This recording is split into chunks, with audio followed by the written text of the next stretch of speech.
Let's get sweaty.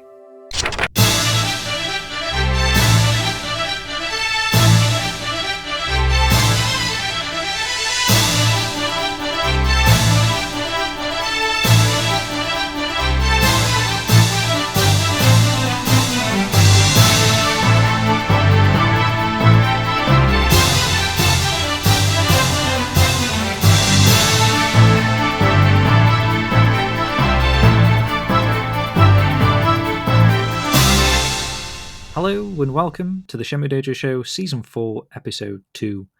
I am Skilljim and I'm joined as always by Dojo Master Matthew Oliver. How's it going, man? Good, man. How you doing? Not doing too bad, thanks, Matt. What you been up to recently? Outside of work, which is insanely busy at the moment, I am playing Like a Dragon Infinite Wealth, about 30 odd hours into that now. Really good, really enjoying it. I still hate turn-based games, but the story's brilliant and the side stuff's absolutely hilarious. Really enjoying it. Encountered that podcast? I have, and I've actually captured the whole thing properly on my PlayStation, so just for preservation purposes, so I need to put that across to my PC at some point. Awesome stuff. Yeah, I think we did talk about that last episode. Hopefully that's not news to anyone, but there is a Ryo Hazuki homage in the new Like a Dragon game. If you weren't aware, check out the dojo or the YouTube channel to see what that is all about. Myself, Matt, I've been having a bit of a PSVR 2 binge at the moment. Yes. Mainly Resident Evil 4, which is a bit of a controversial game, I guess, these days. Apparently so. If you visit our Discord, it is very controversial these days.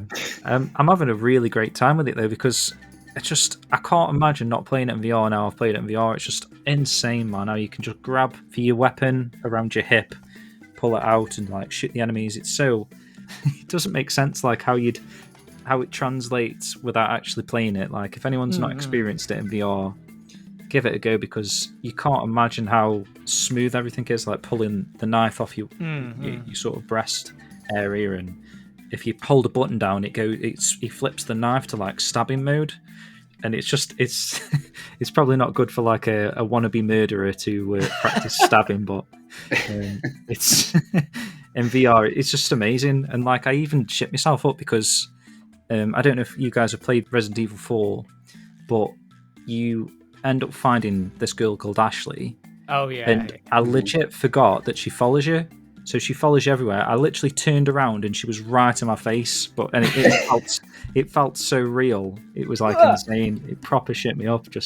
And it's Ashley. It's like the nicest girl in the game in the series. And it was frightening. Brilliant. But yeah, that's what I've been playing. A couple of other games, Ultra Wings 2.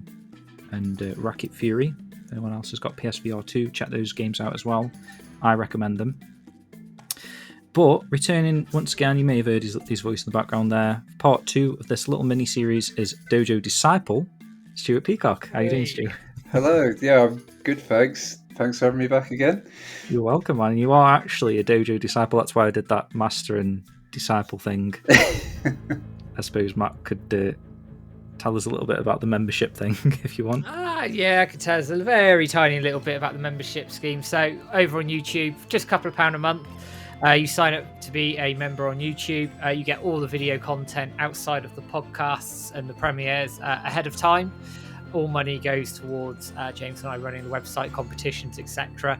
And nothing's locked behind a paywall. It doesn't restrict you access to anything. It's just giving you some early access and just helping James and I out with the running costs, basically. So completely optional, but thank you to I think it's 25 of you now, which is absolutely insane. And thank you very much. Thank you to the following Dojo Disciples: KNK, Renners, Richard Cartledge, That's Me Carl, Terry Soy, Stuart Peacock, Little Crypty Monster, Art the Pulverizer, Titch, Richard King, Sean Potter, Guppy Coy, Swain 937, Survival Spheres, Peter Horfland, Wandering Through Shenmue, Sean Don, Phantom Riverstone, Bruce Wayne 911, Master Mo, Nick Hughes, Manny Figueroa, Mike Franz, William Lovering, Sean Hastings, and Clunky Mage.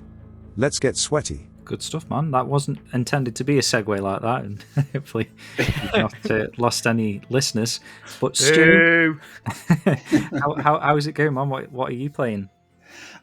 So I just finished another code recollection on the Switch, which are remakes of remake of a DS game and then the sequel that was on the Wii. So basically, it's sort of they're sort of crossed between adventure game and visual novel, and I really loved the DS and Wii games back in the day, and they did a really good job on the remake. So I was actually quite surprised like how much they changed, really, both sort of puzzle wise and plot wise, which I think they had to kind of change some of the puzzles a little bit because a lot of them kind of relied on sort of the unique properties, I guess is the right word, of the DS and the Wii. So it was interesting to see. Yeah, so it was interesting to see how they adapted that. But yeah, no, really enjoyed playing through that. And it's the same. So basically, Nintendo seemed to have sort of kind of resurrected the series because it was made by a company called Sing and published by Nintendo. But unfortunately, Sing went bankrupt sort of 2010, I think it was. But they also made Hotel Dusk and Last Window on the DS as well, which are kind of similar adventure puzzly type games, and I'm kind of hoping that they'll be remade next. There is sort of little references to those games and like Easter eggs here and there in this game, so I'm hoping that's hinting that's what they'll do next. So that's what I've been playing. Cool. I played Another Code back in the day when it first came out on the DS. Remember really enjoying it, actually. I didn't know there was one on the Wii, I don't think. And I've not heard of those two that you just mentioned, but... So the Wii one didn't come out till like a few years later, and it also only came out in Japan and Europe. Like America didn't even get it. And I think the DS original was called Trace Memory. In America, they renamed it for some reason. But yeah, this is the first time the sequel's like playable in America, so that's quite a big deal. Yeah, but sort of quite obscure kind of niche games sort of given another chance, really, which as a Shenmue fan, all for that. That's what we want, innit, man? Yep. Absolutely. Sure, bring them on. Kind of goes with that news. We just had some Sega news recently, haven't we? That they were. Oh no, there's a new Super Monkey Ball game that was announced, and I remember you saying Matt, that Sega giving credence and a platform for certain IPs to shine. I suppose that potentially failed back in the day. I don't know. I mean, I think Super Monkey Ball as a series. I did some digging around it just because I'm nosy about this thing. I think it had about 4 million sales prior to the previous game. That's across the whole span. Yeah, across the whole span. Okay. So I haven't worked the averages out yet in terms of average sales per title, etc. Obviously, there's going to be peaks and troughs within that sort of thing. And I don't know how much Banana Mania... Was it called Banana Mania? I'm not making that up, am I? That was the most recent one. Yeah, I'm not making that up. I don't know how well that did or didn't sell. Obviously well enough to get a sequel, which is great, and I'm pleased that Sega are sort of diving into these IPs more and more. But obviously those games are quite cheap to make. Super Monkey Ball, aren't they? They're sort of, you make your levels. It's not too many. I say simple to make in the grand scheme of I've never made a video game in my life. But if you're going to make a video game, I guess that will be easier to make than an open world epic. Oh yeah, but they're finding ways to make these games viable to release them. And when you think they're going to make Jet Set Radio fully open world, bearing in mind that series has struggled for sales for a long time, it begs the question that if they can do that for these, why can't they find a way for Shenmue?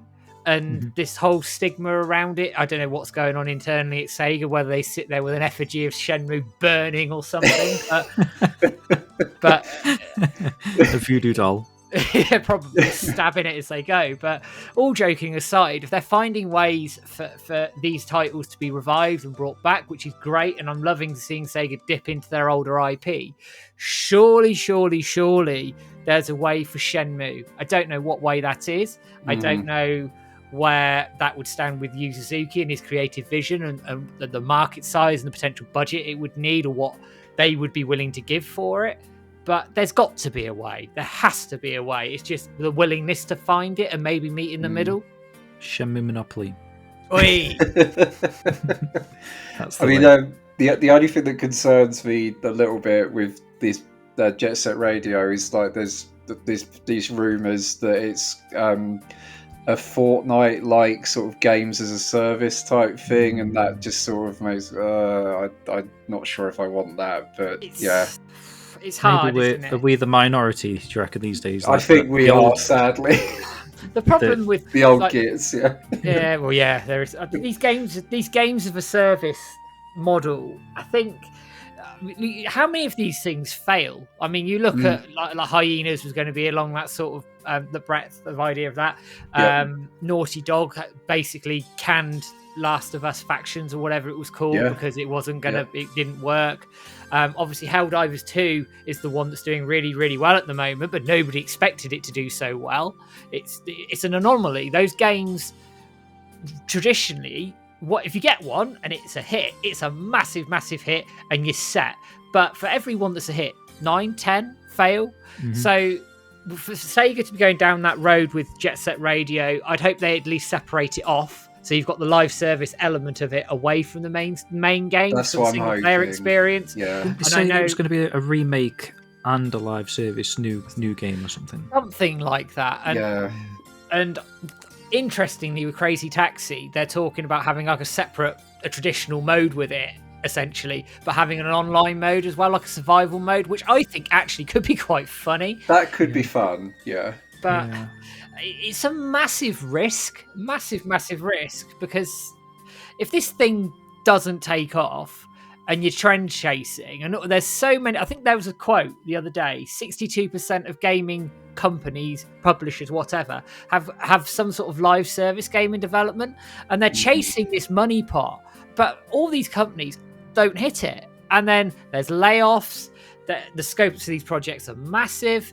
It's not sustainable for gaming, and actually I think gaming needs to look at itself, and I'm quoting John Lineman here from Digital Foundry, this is completely what he said and I agree with him, that actually games might need to scale themselves back to be more simplistic in their experience, and also to reduce the development times, to reduce the complexity of those sorts of things, bring the costs down. I agree with that, actually.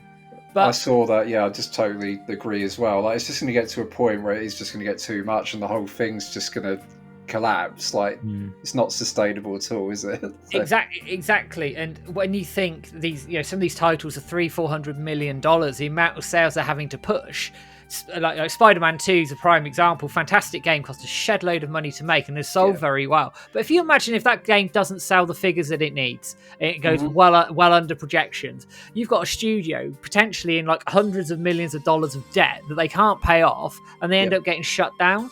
And I think the industry's at a point now where actually the bottom is starting to come away, and companies need to look at what they're producing now and go, actually, we need to diversify away from this massive model and look at more simpler arcade experiences where actually something like a Super Monkey Ball, Crazy Taxi could fill that void. Now, we're old buggers. We grew up with that sort of stuff. So for us, that's great. It's fantastic. But our modern gamer is going to be accepting of something like that, given the whole dollar per hour bollocks.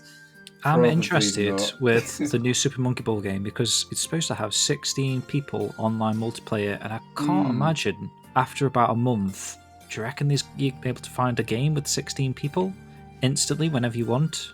I feel like that's a type of game that's going to, maybe day one, you'll be matching up with people, but a month or two down the line, I can't. Yeah, that's the thing, and I feel like that's what a lot of gaming is now. It's just like, it's the thing of the moment, isn't it? And then people get bored of it, they stop playing it. People will say on Twitter, like, oh, that game's dead now, and, like, move on to the next thing. Like, it's just complete lack of permanence, almost. It's just very fleeting experiences, it seems like. Right. Well, there is a Shenmue podcast in here somewhere, guys, so... On the subject of making simple games and trend following Shenmue NFTs, anyone? Hey, God. Tell the rest of the story in a few little images, perhaps. Right, so with Yu Suzuki seemingly spoiling Shenmue in his GDC 2014 post-mortem, which we covered last episode, he's literally stating Ryo was victorious over Landy at one point and showing off all the chapter tiles outlining the whole plot, etc. If you'd maybe thought that was a bit too revealing, then you won't believe the scandal we have for you today. Yu Suzuki tells all. So This is a potential spoiler warning for the rest of the show. We don't have any news for you today, actually, guys, but I do want to give a brief mention before we get into the meat and potatoes of the show. Me and Matt actually on a podcast recently called Welcome to the Game Room. Where we had a fun chat all about Shenmue with Michael and Jonathan from that show. It was pretty good, right, Matt? Yeah, it's good fun. Quite interesting to be interviewed. It's been a while since we've done that side of things, but it was a really good chat with both of them. It's been in the works for a little while. Good hour and a half chat about Shenmue, how we found it, what we hope for the future of the series. I stole one of their questions as a video idea. Saw that. I made that yesterday. Well, let's say yesterday. Obviously, yesterday in terms of when we're recording this. And I've given them a shout out for that because it's completely their idea. I thought, well, that's a bloody good idea. I'm nicking that one. Thank you very much. Yeah, for sure. So if you want to hear, for some reason, me and Matt a little bit more, I'll link the podcast, direct link to that podcast in the description below. And give it a listen. I'll listen to it, guys. Good stuff. Thank you for that, Stu. That's one listener at least. We're going to have a music break now, and the first piece of music that I want to put on the show is RyoX's latest synthwave track. He's created a remix for 3:15. Oh, and it's actually incredible. Again, he never misses, I don't think, RyoX. Like, all of his music's fantastic. So we're going to play that right now.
Welcome back. That was RyoX's brand new Shenmue Synthwave track 315.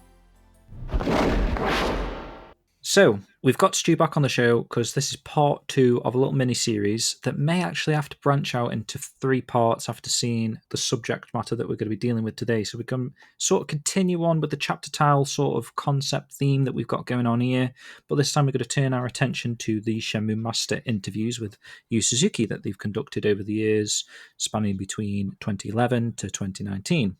They managed to get some really stunning answers out of Yu Suzuki regarding some of the deeper plot points found within the series. I'm excited to go through with you guys here today and discuss a little bit. But before we get into it, Matt, did you want to give us a little bit of background on Shenmue Master? Absolutely. So Shenmue Master, or Shenmue Master, depending on how you pronounce it, what part of the UK you're from, it's now a 23-year-old Shenmue fan site. It is based in France. It was essentially made as a French Shenmue website, and very similarly to the dojo, it produces news, content, videos, interviews, all sorts of bits and pieces as well.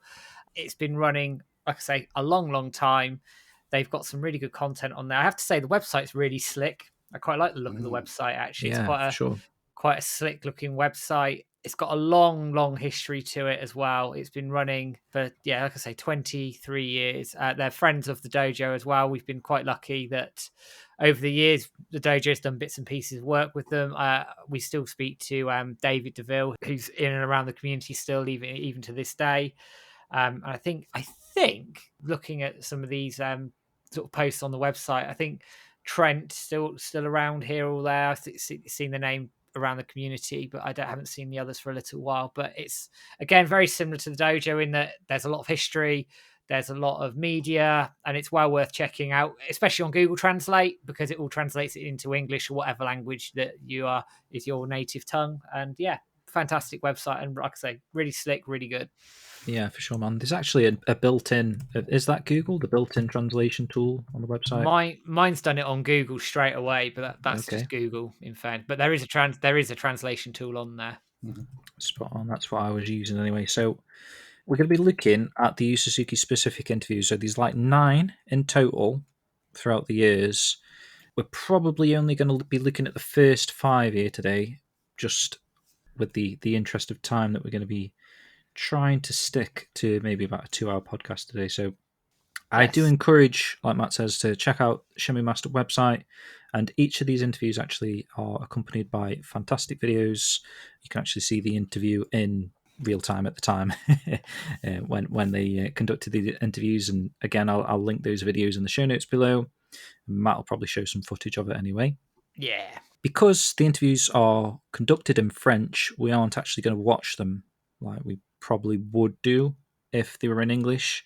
So for the purposes of the show, I've instead converted the questions and answers into audio using Amazon Polly, just so you don't have to hear our voices talk for full 2 hours here, guys. You got a little bit of a robot doing some speaking. So for the questions, we've got the lovely English US Ruth. And for the answers, we've got the English US Matthew, who will be taking on the role of Yu Suzuki today. So let's get cracking then, guys, and we'll have a little chat between each question. So if you want to bring up the first interview that I've linked. So this is an interview conducted by Kenji. And this was at the Toulouse game show. So not actually, even though it's TGS, it's not TGS like you'd think. I was going to say, that's what I thought initially. Yeah, it's actually an event that was in partnership with Shibuya International. So this, again, is possibly the first sort of instance of Cedric Biscay's company. Yeah. I reckon so. So this interview from the Toulouse Game Show on the November the 26th, it was 2011. Okay, brilliant. By Kenji. He says, "Hello everyone, it's Kenji.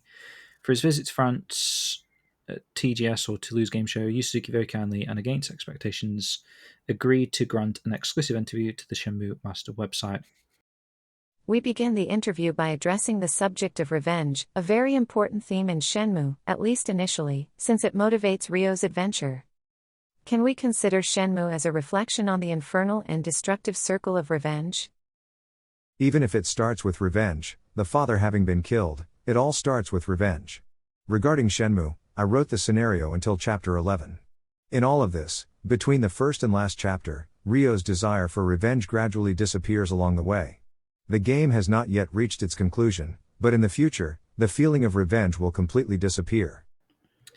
Interesting there that obviously Kenji's men made a comment that there's going to be no sort of final fight with Landy. It's not all just centered around chasing down Landy. So I mean, this is in 2011, so I don't know how Shenmue 3 was going to finish things ever, in the fact that it was I mean, Kenji says like it's absolutely undeniable confirmation that there'll be no final thunderous fight, Landy versus Ryo. That's the way he's put it. I'm not sure I'd agree with that necessarily. I think there probably will be sort of like obviously a final confrontation between Landy and Ryo, but I just obviously Ryo isn't going to kill him. Basically, I don't think it's saying like there isn't going to be that final fight. Yeah, well, it's kind of confirming. So the GDC that we covered last episode, Yu Suzuki put that Ryo is victorious, or Akira's victorious. Like a final fight with Landy. So there is going to be a final fight. I think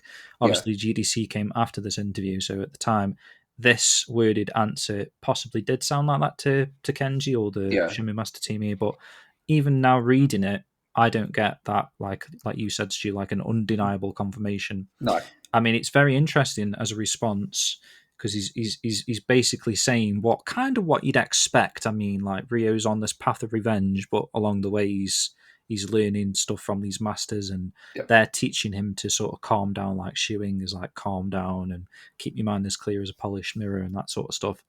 And that's kind of how this sounds like it's going to go. So each chapter all the way up to 11, he's eventually going to get to the point where revenge isn't the main focus, but there's still going to be a fight because Landy's an evil bastard, right? So there's going to be a fight, and Ryo, instead of wanting revenge to kill Landy for the death of his father, he's probably going to help his friends or save his friends, and that goes all the way back then to Iwao's first words to Ryo, isn't it, when he was dying, keep friends, those you love, close to you. So if he's got, for example, Ren around him, he's got Shenhua around him, maybe Shuing's there with Zimming, who might be like a good guy at this point now. All around Ryo, and Landy's in front of him. Maybe we get the Shenmue Online ship with the dragon in the sky and stuff like that. So there's going to be a final battle, but perhaps it won't be because of the death of my father I need to kill you. Maybe it's like I need to protect my friends. I've just written the end of the game for you. There we are. I could definitely see it going that way. Good stuff, guys. And this is kind of like what I want to get out of you too. Like as we go through this, like just sort of relate it to what we know, what we've seen, what happened in the game previously, what happened in Shenmue 3, because obviously this is like before Shenmue 3. So see if we can sort of pick apart the story a little bit and relate it to even the chapter tiles, if you want to have those at hand as well. Is Ryo's awakening through travel, encounters, and nature a theme that is close to your heart? In fact, by leaving Japan, by crossing China, Ryo comes into contact with a different culture. In this sense, while he is alone, many companions will appear to him, being influenced by these people. It is the story of someone growing up. Moreover, even in life, it is indeed a more than important theme. I think it's sort of getting at, like, as he goes through China, the sort of the theme of a young person finding himself being influenced by the people around him sort of comes into play, I guess. And maybe it's sort of always mimics like the China trip that Yu Suzuki did as well, sort of meeting different people, different cultures, different places, that sort of thing. Yeah, because I think the choice for Ryo to live like in what is like a relatively small town like Yokosuka is probably quite deliberate as well. He's sort of got quite a sheltered sort of kind of closed off upbringing, I suppose. And then obviously the series is about him going to all these places, like experiencing different things, like meeting people that he otherwise sort of wouldn't have met, really kind of broadening his horizons, I guess. So I'd say that probably is a pretty big theme. Pretty much sums it up. I think it's pretty self-explanatory. Martial arts is at the heart of Shenmue. Is the player's active participation in learning martial values a conscious desire?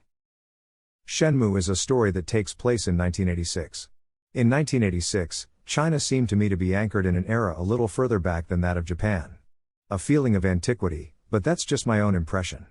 This beautiful culture of the 80s, maybe kids these days don't know this culture. So, by accompanying Ryo on his journey, I want to transmit to the players, to the people, a new culture. It was with this in mind that I developed the game. That sort of goes back to the previous question a little bit, doesn't it? Sort of that Yeah. journey from Japan to China, beyond. I think again that sort of, that comes through quite clearly here in it, and it's nice actually. Wants to capture a little bit of that time period as well for the players, like specifically that time period. Yeah, it is, and for not necessarily us, but some people within the Shenmue community, they grew up in the 80s, so you probably even have like a more of a sort of attachment to it, perhaps. That could be why we are more attached to it. You know, it's like virtually the birth year that the game takes place, somewhat, which is interesting because it's kind of like showing you things that you remember as a child, like your rotary phones or pay phones. Cassette tapes. Yeah, exactly. A real ordeal for some, a moment of absolute joy for others, the GD-ROM 4 of Shenmue 2. What did you want to express through Ryo's long journey in GD-ROM 4 of Shenmue 2? The fact that Ryo is alone for a long time. Subsequently, when he has more and more friends, because he has these moments of solitude, it takes the form of kind thoughts towards all his comrades. As this is very important, this configuration came to us for the sake of further events. Okay. So it's quite a more of a broad answer, not really. Yeah, it doesn't really sort of dive into the nitty gritty of Disc 4, which I've always said is quite ballsy, given the ending of Disc 3 and the sort of the high from that. I wonder if Yu Suzuki didn't realise what Disc 4 was, if you know what I mean, because he says, yeah, I'm thinking when that. he has more and more friends, like Disc 4 is solely Ryo and Shenmue, isn't it? The fact that Ryo's alone for a long time. I guess he is sort of for about 10-15 minutes, maybe. I think maybe the theme of it's lost here a little bit in that answer. Yeah. That actually doesn't dive into the sort of the nitty gritty, that building relationship with Shenhua, building the friendship, and then obviously talking about his friends around it, if that makes sense. Possibly, yeah. Yeah, it's a shame he wasn't sort of directly asked. The walk through Guilin with Shenfa, then obviously, he probably would have understood what he was getting at more, because it doesn't really seem connected to GD-ROM 4. what he's asking. Yeah. Yeah. All right, so it says it's high time to move on to questions that deal with the continuation of events, the continuation of the story, because we've been waiting for the sequel, Shenmue 3, for a little over 10 years. We've nothing to worry about. Under the tooth. A little bit of food for thought and dreaming would be good, so we would like it. Okay, a little bit of slight mistranslation, I think, in how this is, but it does read quite well, actually. I have a question about the identity of the character in the photo found in the basement of the Hazuki Dojo. This character, comrade of Iwao Hazuki. Who is this character? Kenji must be showing a picture of this photo at the time. It's saying, is this Landy's father, which Suzuki nods back. Iwao Hazuki is Ryo's father. This is the person Iwao once trained with in China. Then, in the story that takes place after Shenmue 2, he will become a key person. Ha ha ha ha. We know who he is. It's Landy's father in that photo. That's made very, very clear in Shenmue 2 and again in Shenmue 3. We didn't get, I think, a huge amount in 3 around sort of Zhao's background there and the whole Bailu stuff, but maybe in a Shenmue 4 we'll start to really sort of dive into that a bit more and his importance and what actually happened, perhaps. So I'm trying to remember. I don't think it was actually explicitly said that was him in the photo until Shenmue 3, because I don't think Ryo actually shows the photo to Yuan Zhu or anything, which he probably should have done.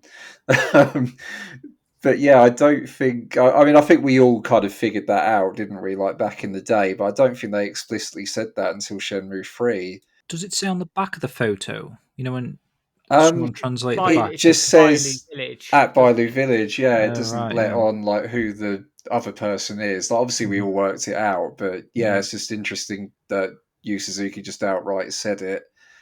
Even before Shenmue 3 came out.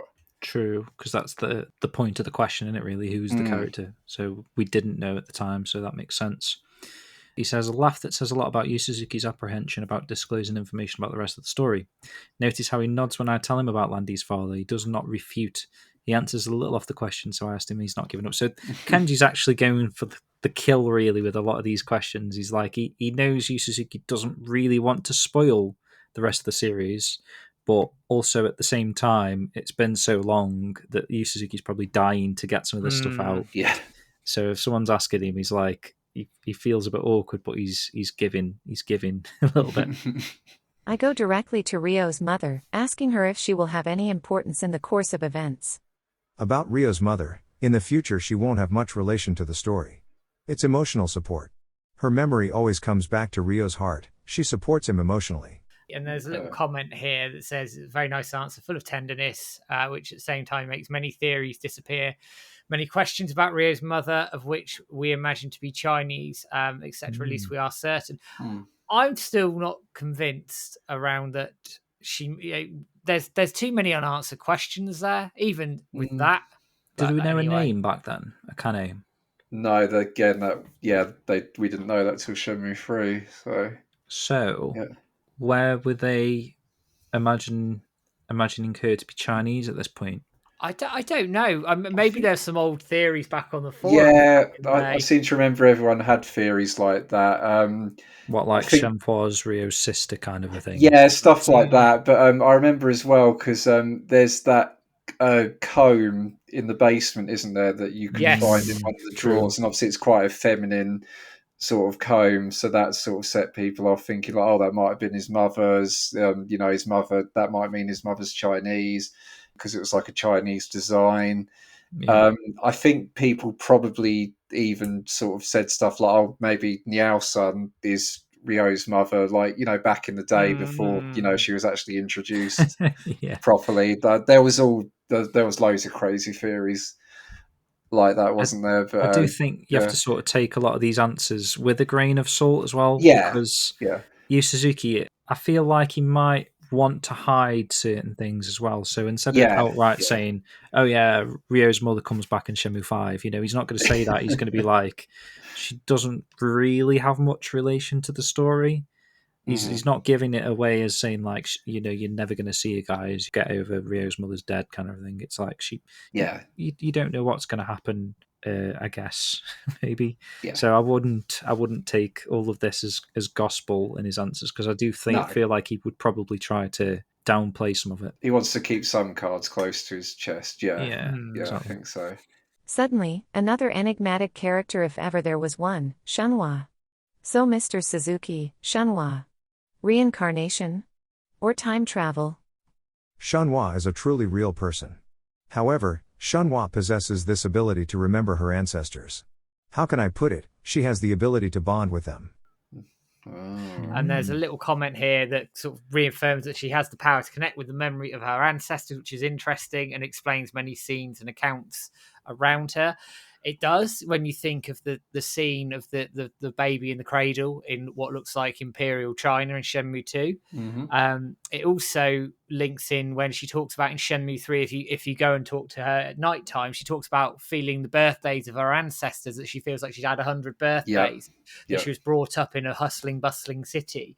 That's the sort of thing that's very much linked to our ancestors rather, and sort of that lineage that she has all the way through. So can I ask, that's definitely there. What kind of a plot point are you expecting with this in mind? Like what could they design in a future Shenmue title to incorporate that she can contact her ancestors, or she's... I was actually thinking recently, I mean, this might be completely off base, but I was watching Echo on Disney Plus, which is like one of the MCU series, and the character in that, she's sort of like Native American and like has Native American ancestors. I think it's Native American, but yeah, she sort of has this power, like she's sort of linked to like all of her different ancestors, like across the ages, and can kind of call on their powers and stuff. And it did sort of make me think like, oh, maybe that's sort of kind of where it's going with Shenfa, like possibly.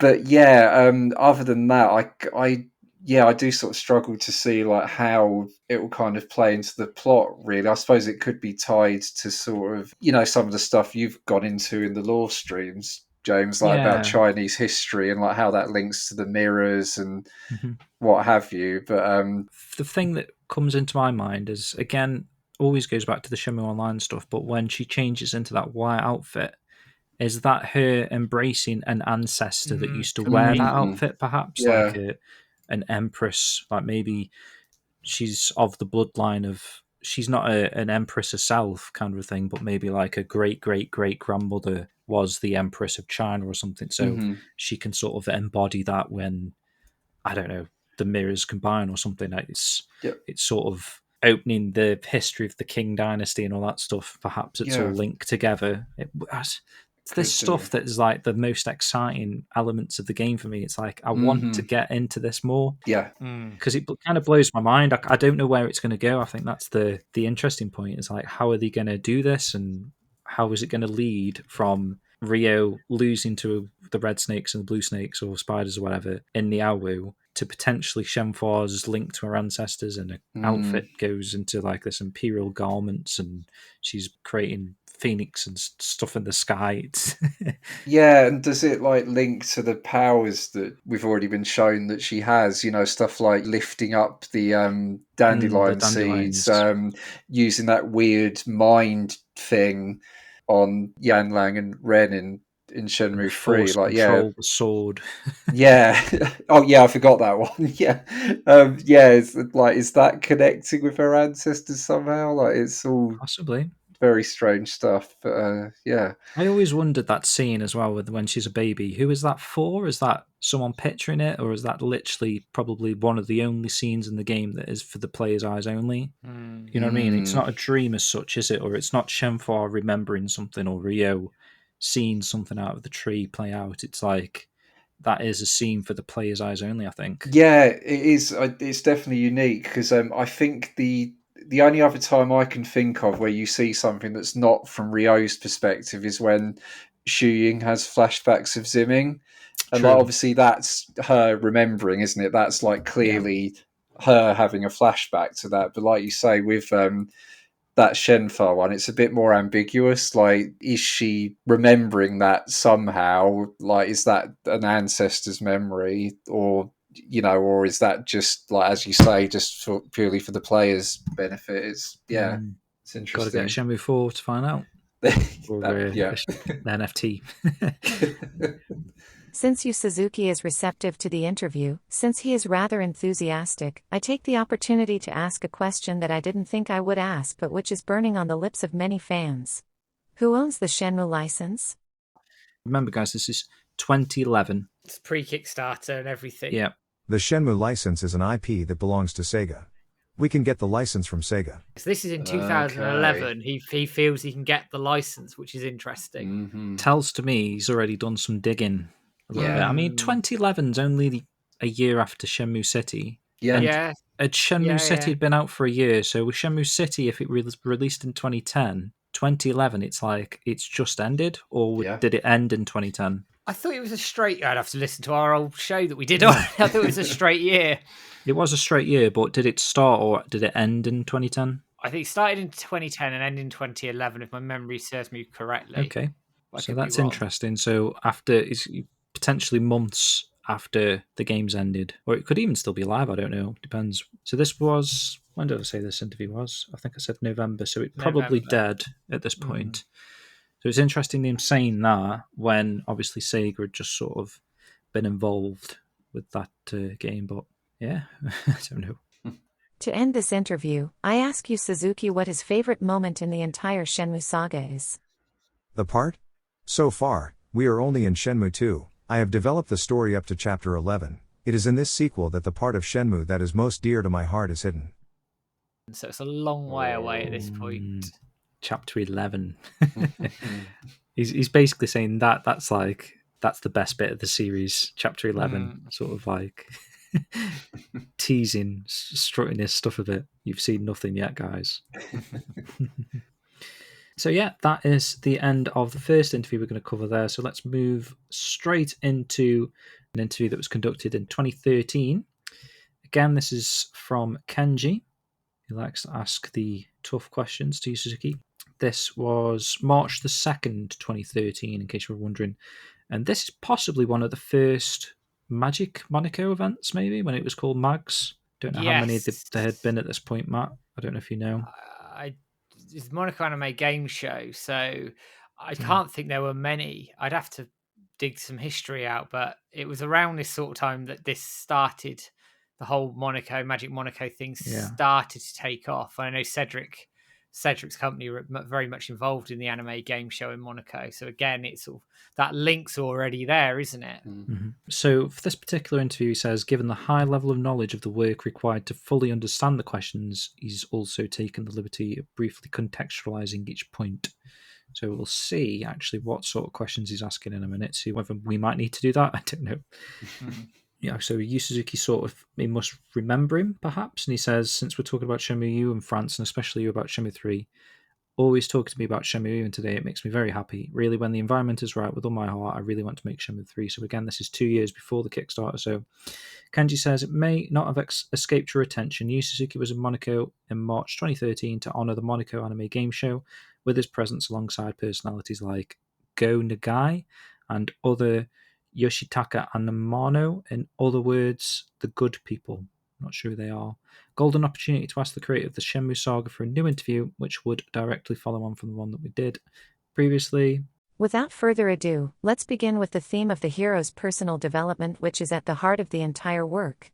Initially a teenager completely withdrawn into himself, who does not take into account the advice of those around him, we end Shenmue 2 with a calm and composed Ryo, rich in multiple encounters and who comes to discuss everything and nothing for 3 days with a young peasant girl. Can we see Shenmue as a work whose hero follows a philosophical path? I mean, this is sort of a repetition of the question. Previously, yeah. Maybe he thought about it. He's like, I wish I hadn't said GD-ROM 4. Yeah, I need to ask him the same question again. Yeah, I guess there's a slightly leading point in this that we're assuming that after the events of Shenmue 2, Ryo is now calm and composed, whereas actually in Shenmue 3, it's very clear that he's not. Yeah, and he keeps getting told by these martial arts masters that you lack kung fu, you're headstrong, this, that, and the other. So it just shows his inconsistency. And I think we all possibly made an assumption with Shenmue 3 that Ryo was going to be this calm, badass martial artist, where actually he's a couple of steps into a very long journey. But anyway, I'll shut up now. So yes, indeed, Ryo Hazuki left Japan to cross China, and he therefore came into contact with a new culture. It is a journey to find yourself. Because China has such an incredibly deep history, there is an awful lot going on in China. Martial arts have always crystallized this history and brought it from the past to today. Within martial arts itself, there are very important ways of thinking, many values and philosophies. And in going to learn all this, it's a journey to find yourself. So yeah, it's very much a repetition of a previous question. Yeah, but it still doesn't really add any context to the Guilin part. No. Questions going straight over his head, I think. I mean, the way it was phrased, it just sort of, it kind of diminishes it a little bit, saying, they come to discuss everything and nothing with a young peasant girl. It just makes it sound like it's not as meaningful as it actually is. But yeah, I think it's just worded the weird way. Possibly, or translated. Yeah. Since our first interview, we know for sure that Ryo will overcome his impulsive feelings of revenge.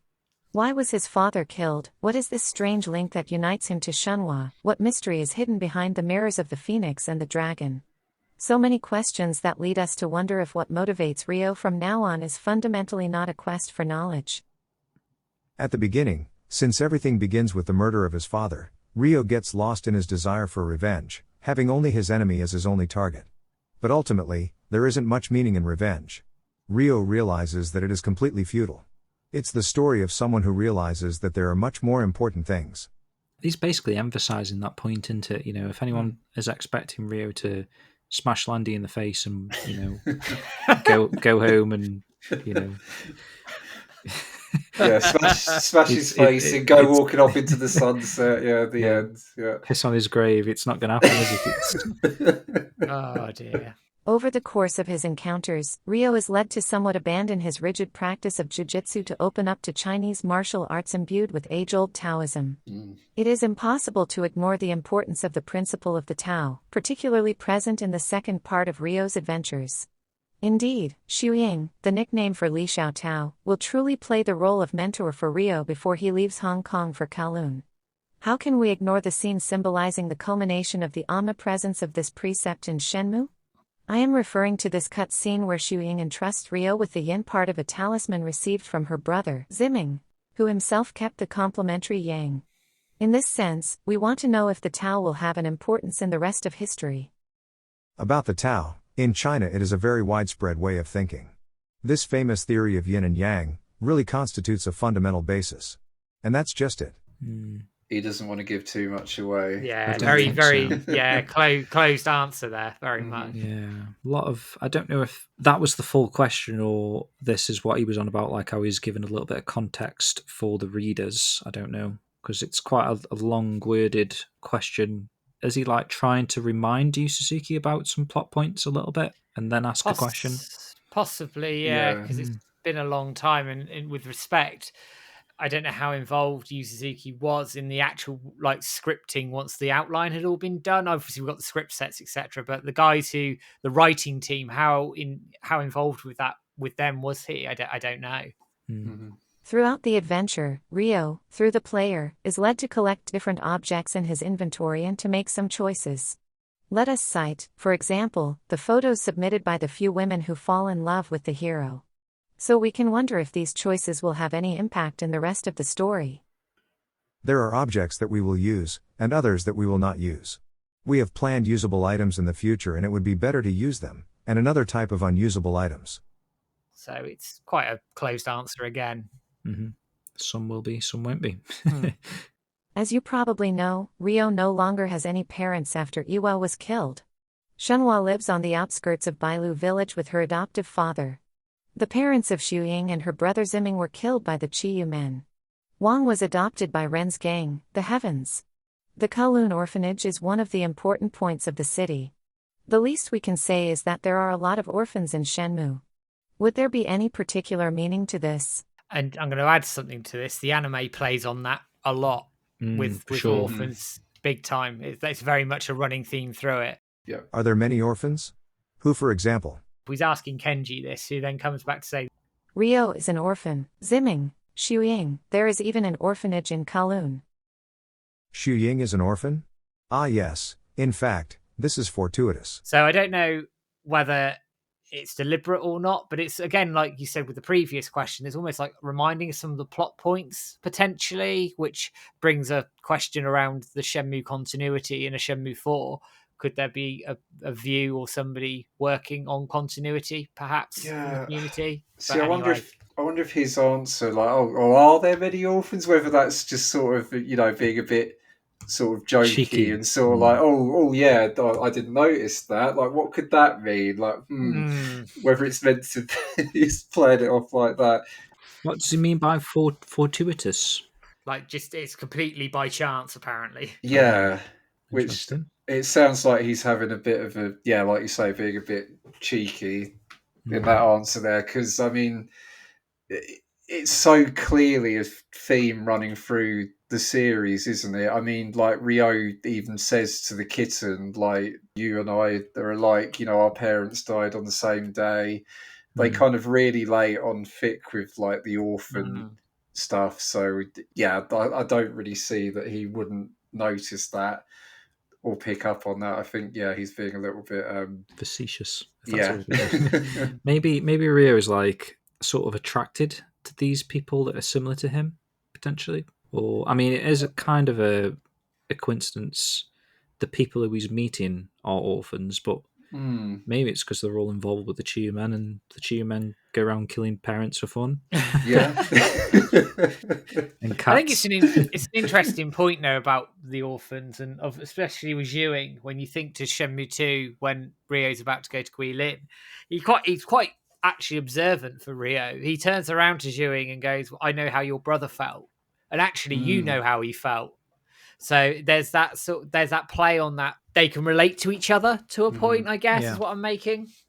Like she probably at some point, I mean, she's probably a little bit too young for that, but maybe she's felt about that revenge sort of feeling, like she's angry. Exactly. But her brother was the one that sort of took the leap and got involved, went for the revenge, whereas she was sort of like used that as like, I don't want to become what my brother potentially has become.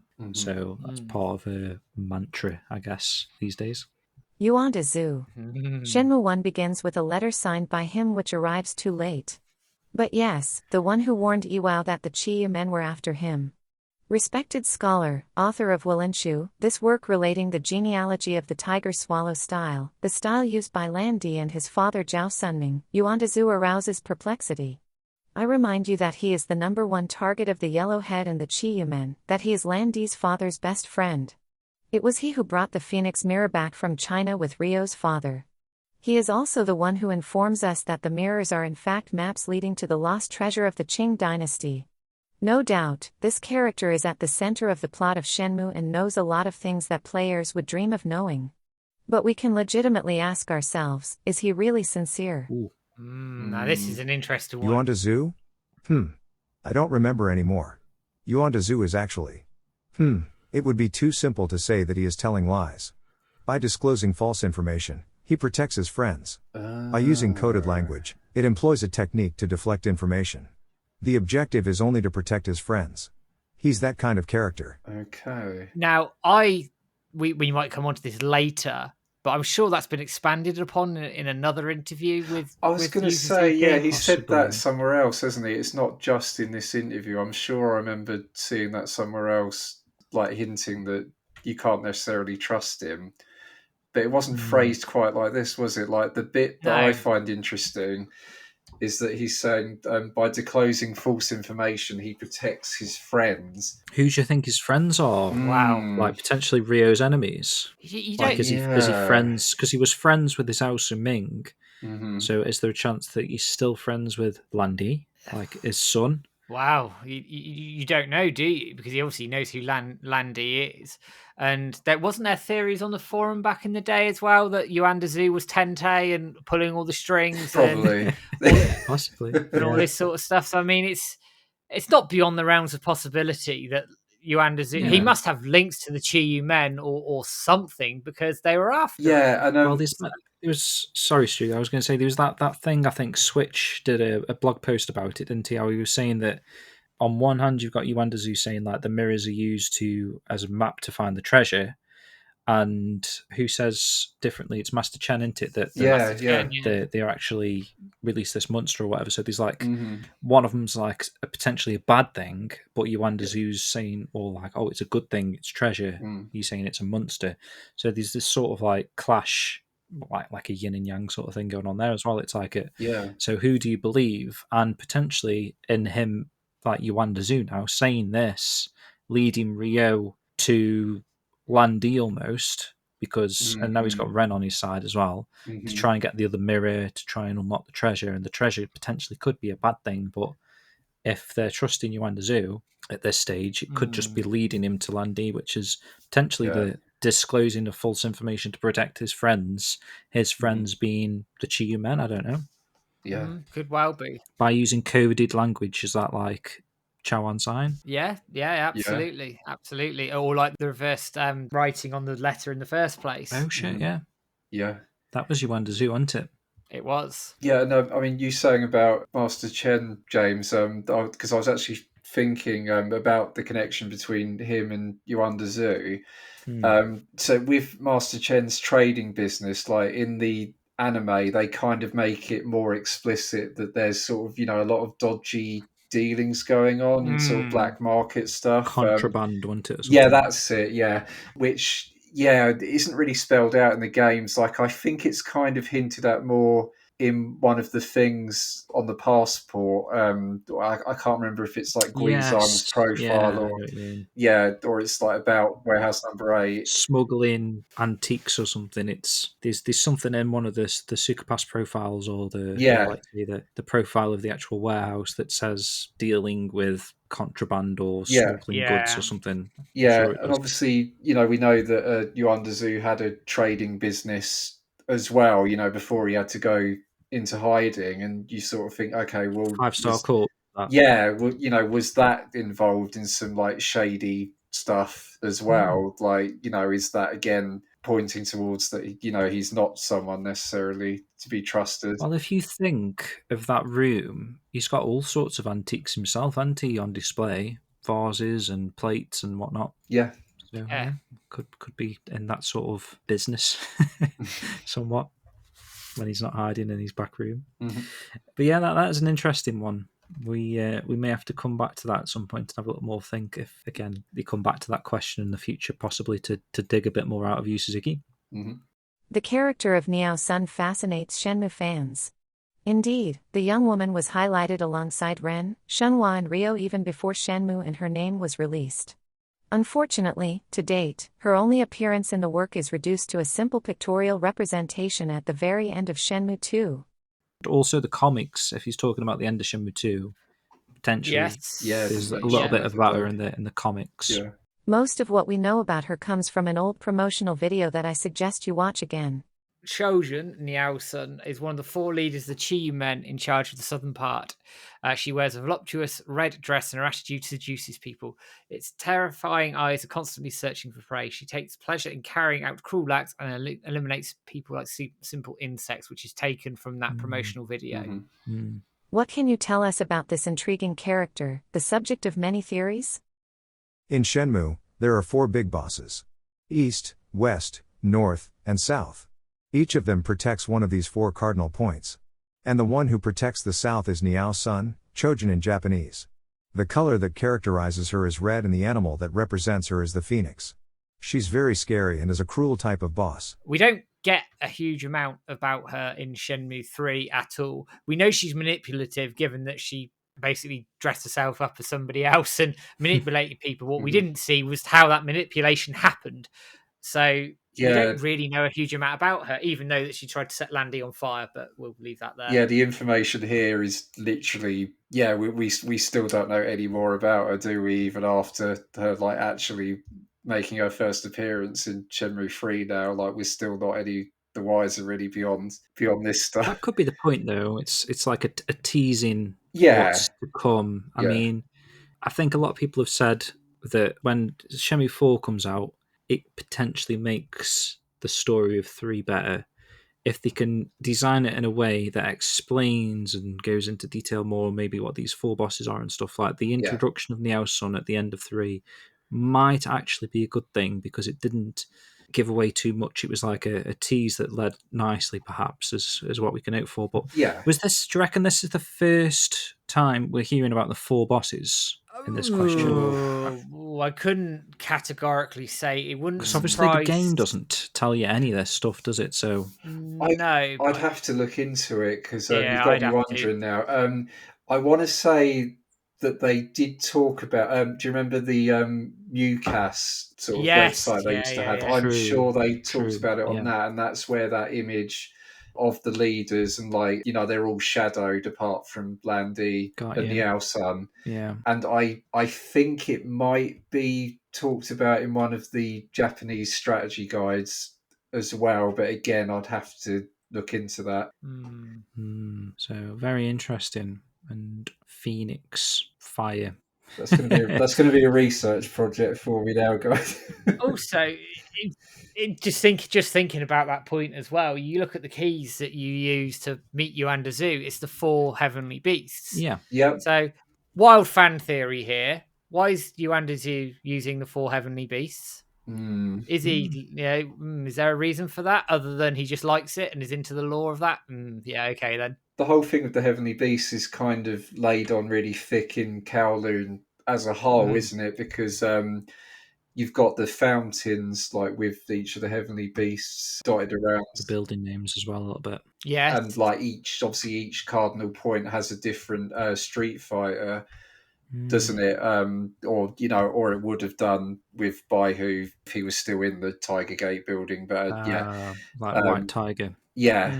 It almost feels like that it's just meant to be foreshadowing. Like, it's saying, like, okay, these 4 heavenly beasts are going to be important going forward, and whether it's meant to foreshadow them later revealing the 4 leaders, I don't know. It's like a Chinese heritage thing that's sort of the theming of that is very much within the culture or something.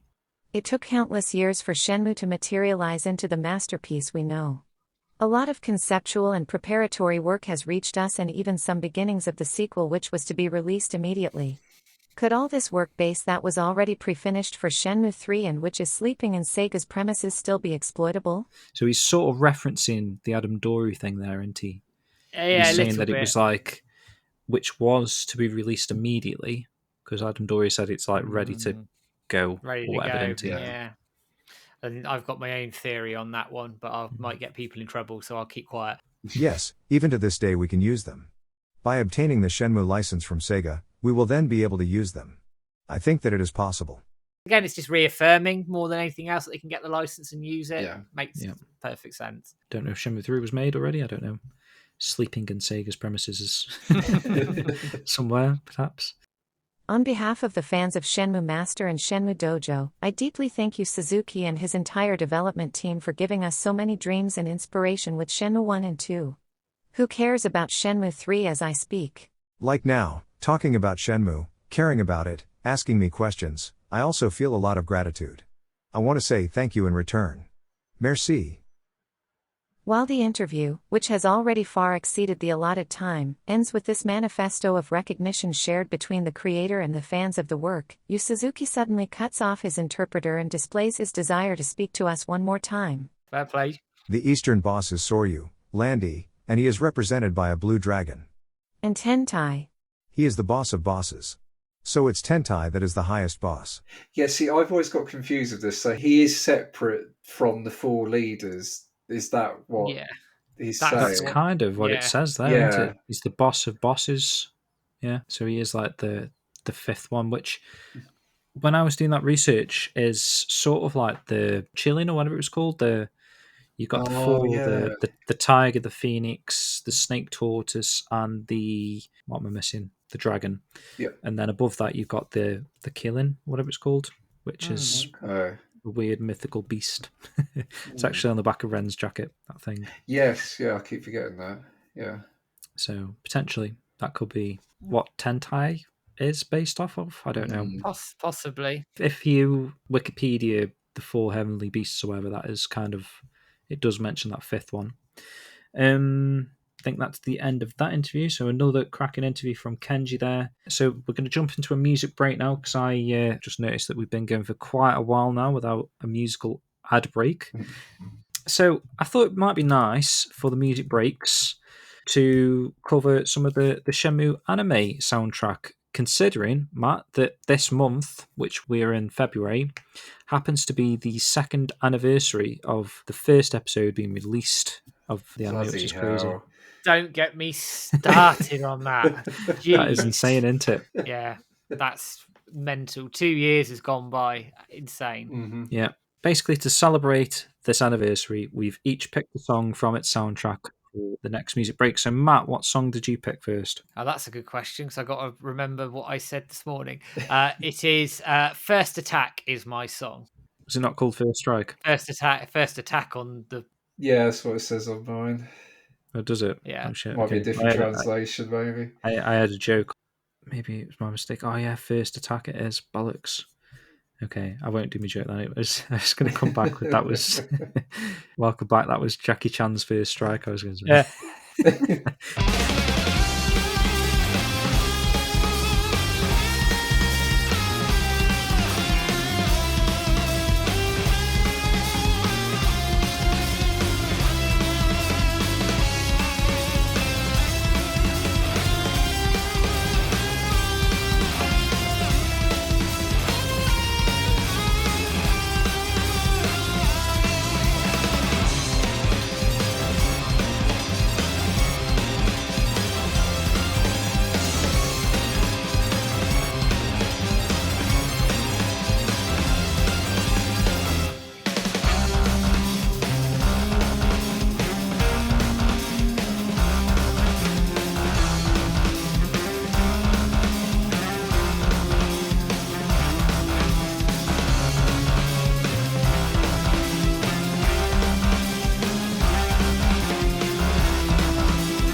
Welcome back. That was Jackie Chan's first strike. Wait. I've said it anyway. Welcome back. That was First Attack from Shenmue, the animation soundtrack there. Some absolute bangers on that soundtrack. I do feel like that soundtrack's super underrated. Oh, it really is. Yeah. Yeah. And you know, it's super rare now. Like, Oh, you is can't- it? CD. Yeah, I'm you glad can't I get got it then. you Jesus. can't get the CD anywhere now. I'm Oh, sure shit. of it. I'm glad I got it. Wow. eBay, maybe. I've never seen one on eBay. I've never seen one on any of the other websites either. Wow, didn't realize it would just come and go in the blink of an eye. The anime, it's Yeah. such a shame. But that's another episode for the day. Mhm. Yes. We're going to move straight into David DeVille next, who, at least from the stack that we're going to be doing here, Done a few. he does an interview. Yeah, he does a few actually, but these ones are like interview and second interview. So the 2014 one we're going to be looking at first, which I believe took place in September the 18th, is the details I've got.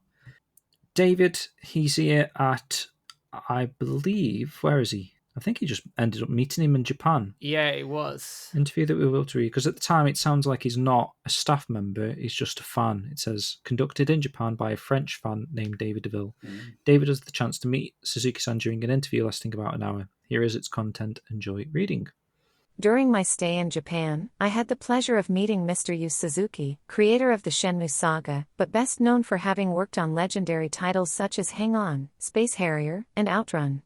So it was on September 18, 2014 that I had the opportunity to interview Mr. Suzuki on the Shenmue saga for a little over an hour. Shenmue was originally planned for Sega Saturn. It was later ported to the Dreamcast. But is there a playable version of the Saturn version somewhere? No, I like this one. And this, just for context as well, this whole thing set after GDC. So we've had all those slides, the chapter cards and everything around this. So some of this is going to make sense post that.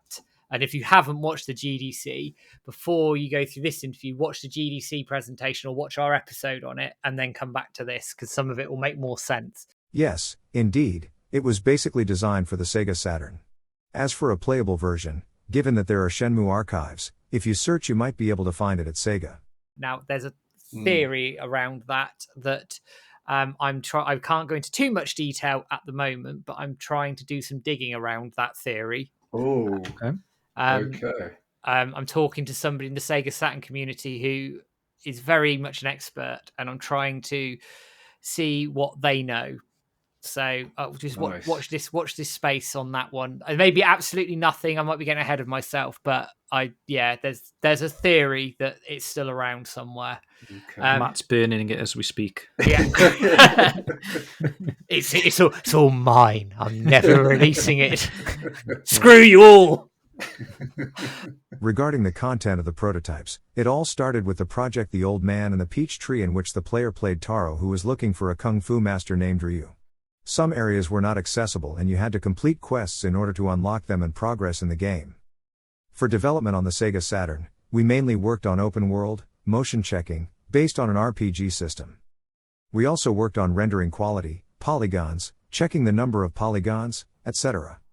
If you had completed Shenmue and Shenmue 2 on Saturn, what result do you think you would have obtained? Regarding quality, it was high on Dreamcast, compared to Sega Saturn. As a result, the game had a better atmosphere. So I think we did well to make the transition because the Saturn had reached its limits. And if you look at the footage, it is pushing that hard. Yeah, sure. To quickly return to The Old Man and the Peach Tree project, if you had the opportunity to do it with current technology, would you want to make a game out of it? It was actually just a prototype. It was a short work, so no, I'm not thinking of making a game out of it. It was created purely to be used as a prototype. Yeah, so that kind of goes back to what that guy asked in the Q&A section. Yeah. Is this game playable? Can we have it? No, Go away. Yeah. Are there any elements, apart from the bicycle, that you planned to include in Shenmue that ended up not being included?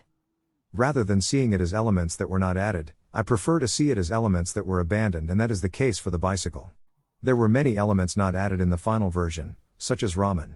I think he's mentioned ramen before Oh, later on, but anyway, What, like eating in Shenmue? something like that. I'm going off topic for a few seconds, but I wanted to create the world of Shenmue based on real-world criteria.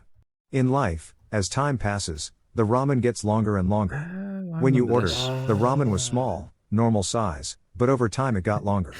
Basically, that's what I wanted to do. I wanted to push the details to the end, but ultimately, that wasn't possible. That's where that came from then.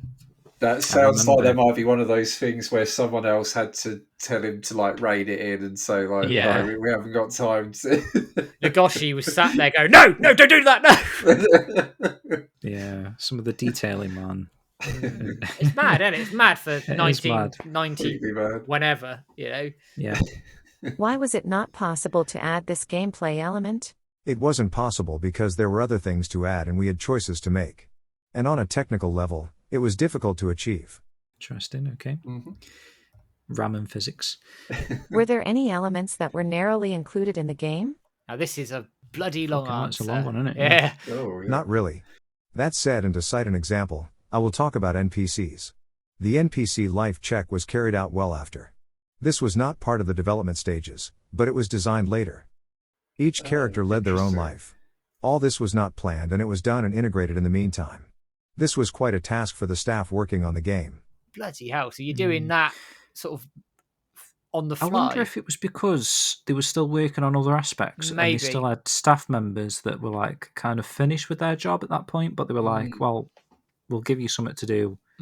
Go create schedules for them or something. Do you know what I mean? Possibly. Yeah. If I add up the NPCs from Shenmue and Shenmue 2, I think there are more than 450. And Stuart, you'd know about all of that. There's way more than that. Yeah, there is. There's 700 in Shenmue 2 alone. Yeah, and there's like over 300 in Shenmue 1, so so you're talking like over 1,000. Yeah. Jeez. We created a background for each character: name, age, weight, height, his or her partner, place of residence, etc. Take for example a character who runs a store or works at the post office. In Japan in 1986, we often had Sundays off. We worked from Monday to Friday, and on Saturday, work ended in the morning. There were obviously companies where we worked on weekends. This is how everything was programmed. What time does the person get up, leave the house, walk to work, stop at the convenience store to buy food, leave again to take the bus, etc. At lunchtime, there was a lunch break, the character had his meal and went to eat it in a park. NPC behavior was different depending on the day of the week and the weekend. Mental. Absolutely mental. This whole intelligent process contained an enormous amount of data. So even when you were not close to the NPC, he still continued his activities, such as working. Besides, I sometimes investigated the behavior of NPCs and checked their actions. I waited outside the door of a house to see if he was going to come out, where he was going to go, what he was going to do, etc. Then there were other points that needed attention. If an NPC was walking down the street alone, holding a bag, and it started to rain, he had to take out his umbrella. So he had to think and decide in which hand he would carry his umbrella and in which hand he would carry his bag. It's very real life. It's... Yeah. And they do, don't they? It starts raining, they pop their walking around with their umbrellas, kicking around, etc. I'd probably drop something, I would. Yeah, so would I. Yes. If I compare with MMORPGs, an NPC in a garden, for example, remains standing and does not move. The player doesn't have the impression of being in a living city, and that's why I wanted to push the details that far and make the city more real. Ultimately, I think managing the daily lives of all the non-playable characters was one of the most difficult elements during Shenmue's development. Fair play. I'd say it's one of the best elements that they actually fulfilled, really, because it really, really does immerse you. Yeah, it Yeah, does. and I'm really surprised that it seems to have been like kind of an afterthought, like something they did, like, you know, in the later stages of the game. I always just kind of assumed that that's one of the things they, you know, set out to do, like straight away, to have all these NPCs, to have a schedule and for it to be realistic and everything. So yeah, the fact that they probably obviously designed the game and did the story and everything first and made sure get the game itself kind of functioned, and then like thought afterwards, okay, now we'll populate this town. Yeah, it's really interesting. That's the way around that they did it. What kind of blows my mind, and this might be self-explanatory for like a person that makes games, but when you're not looking or the camera's not facing something, it seems strange to me that stuff is still happening within the game world. Yeah. So how you've got a character walking from the tobacco shop through DOBUITA or a character on a bicycle that's following a set path, a set schedule. But until they pass in front of Ryo, that's the only time that they appear on the screen. So before that, where is that in the game world? Is that like obviously it's happening off camera, but the camera is the game in a sense, so it doesn't. I know what you mean. It's hard to wrap your head around. I've tried to get my head around it before, and it's just like, I don't really get how it works either. I think it's just magic. And it's there in a sense because you can hear the sound effects of, say, like the motorbike. You can hear it coming up behind you, and then it passes you. So it is there, even though you can't see it. It's like the tree falling in the woods metaphor thing. If you're not there to hear it, is it making a sound? Because where's the sound coming from? If no one hears the sound, it's that kind of the thing. It's blows my mind a little bit thinking about that. Absolutely insane. There was also a problem with these during development, wasn't there? They were all stuck in one place and couldn't get out. So he's still talking about the NPCs getting stuck in the tomato mart map. Yes, that's true. In fact, we had to widen the area they entered, enlarge the automatic doors, and impose a limit on the number of characters able to enter the place. So when the limit was reached, the others waited outside. It sometimes happened that as a result of waiting, certain NPCs arrived late for work. Hee ha ha. Another thing we had to pay attention to was street space. If two characters collided, you had to make them move, make sure that they took different routes so as not to collide. Without testing, it was not possible to correct this. When developing Shenmue, did you ever think that there were perhaps too many NPCs in the game? If we count the number of people walking on the streets of DOBUITA, it easily reaches more than 100 people. I didn't design Shenmue based on a video game but as a real world. So if 500 people had walked the streets of DOBUITA, I probably would have added 500 characters. So it's based on real life then, right? I think the Dreamcast might have exploded. Furthermore, what I didn't want is that when the player initiates a conversation with an NPC, that the latter responds in the same way, and this is what happens in most games. It's not. In Shenmue, the conversation system has been adjusted and changed. To be more precise, if NPCs used long sentences, the amount of data used was too large. So we compressed the data to improve the game. For example, if you are talking to an NPC, you will approach them with, "Excuse me." They will then respond with a short sentence and several options will be presented on the screen. From there, you choose one and a new dialogue starts. The system has therefore been optimized in this way to avoid data overload. Interesting. And then David sort of makes a comment here. Even today's games don't offer such varied dialogue. Yes, that's true, it's not as thorough. Also, going back to the facts, during the Saturn version, the game was on CD-ROM. According to our estimates, 50 CD-ROMs were required for the complete game. Which is insane in itself. That is insane. But then there were GD-ROMs and it was absolutely necessary to release the game on 2, 3 or even 4 GD-ROMs maximum. Baffles me. So, thinking about one of the complaints of people I've seen quite often of Shenmue 3 is like in Niawu, it feels empty, the streets. But there's got to be more than 100 characters. It's just that maybe they're so spread out. They're all like manning a shop, not really actually on the streets themselves. You've got like a couple of people walking the streets, wandering the streets, but all of the actual NPCs are shoved in a shop, aren't they? Yeah.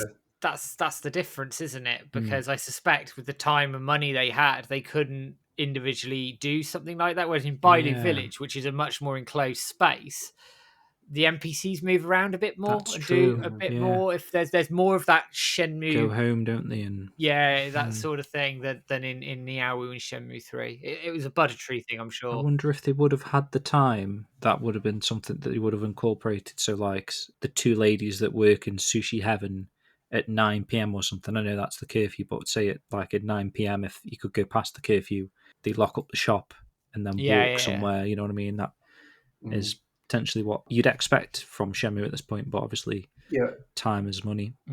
I mean, even in Shenmue 2, like you could sort of see they had to sort of put more limitations on it because it's kind of similar. The shops are just open seemingly all night, aren't they? Like you don't really see shops shut or like the people go home. They're just there, and I think that was kind of a necessary sacrifice. Really, they couldn't have it on the level of Shenmue 1 because obviously the areas were just like so much bigger and they couldn't sort of quite have that level of detail. So I think we probably even saw that kind of thing, like even as far back as Shenmue 2, really. What would have been amazing is if they all shut up shop and went to each of those individual rooms in the Kowloon buildings.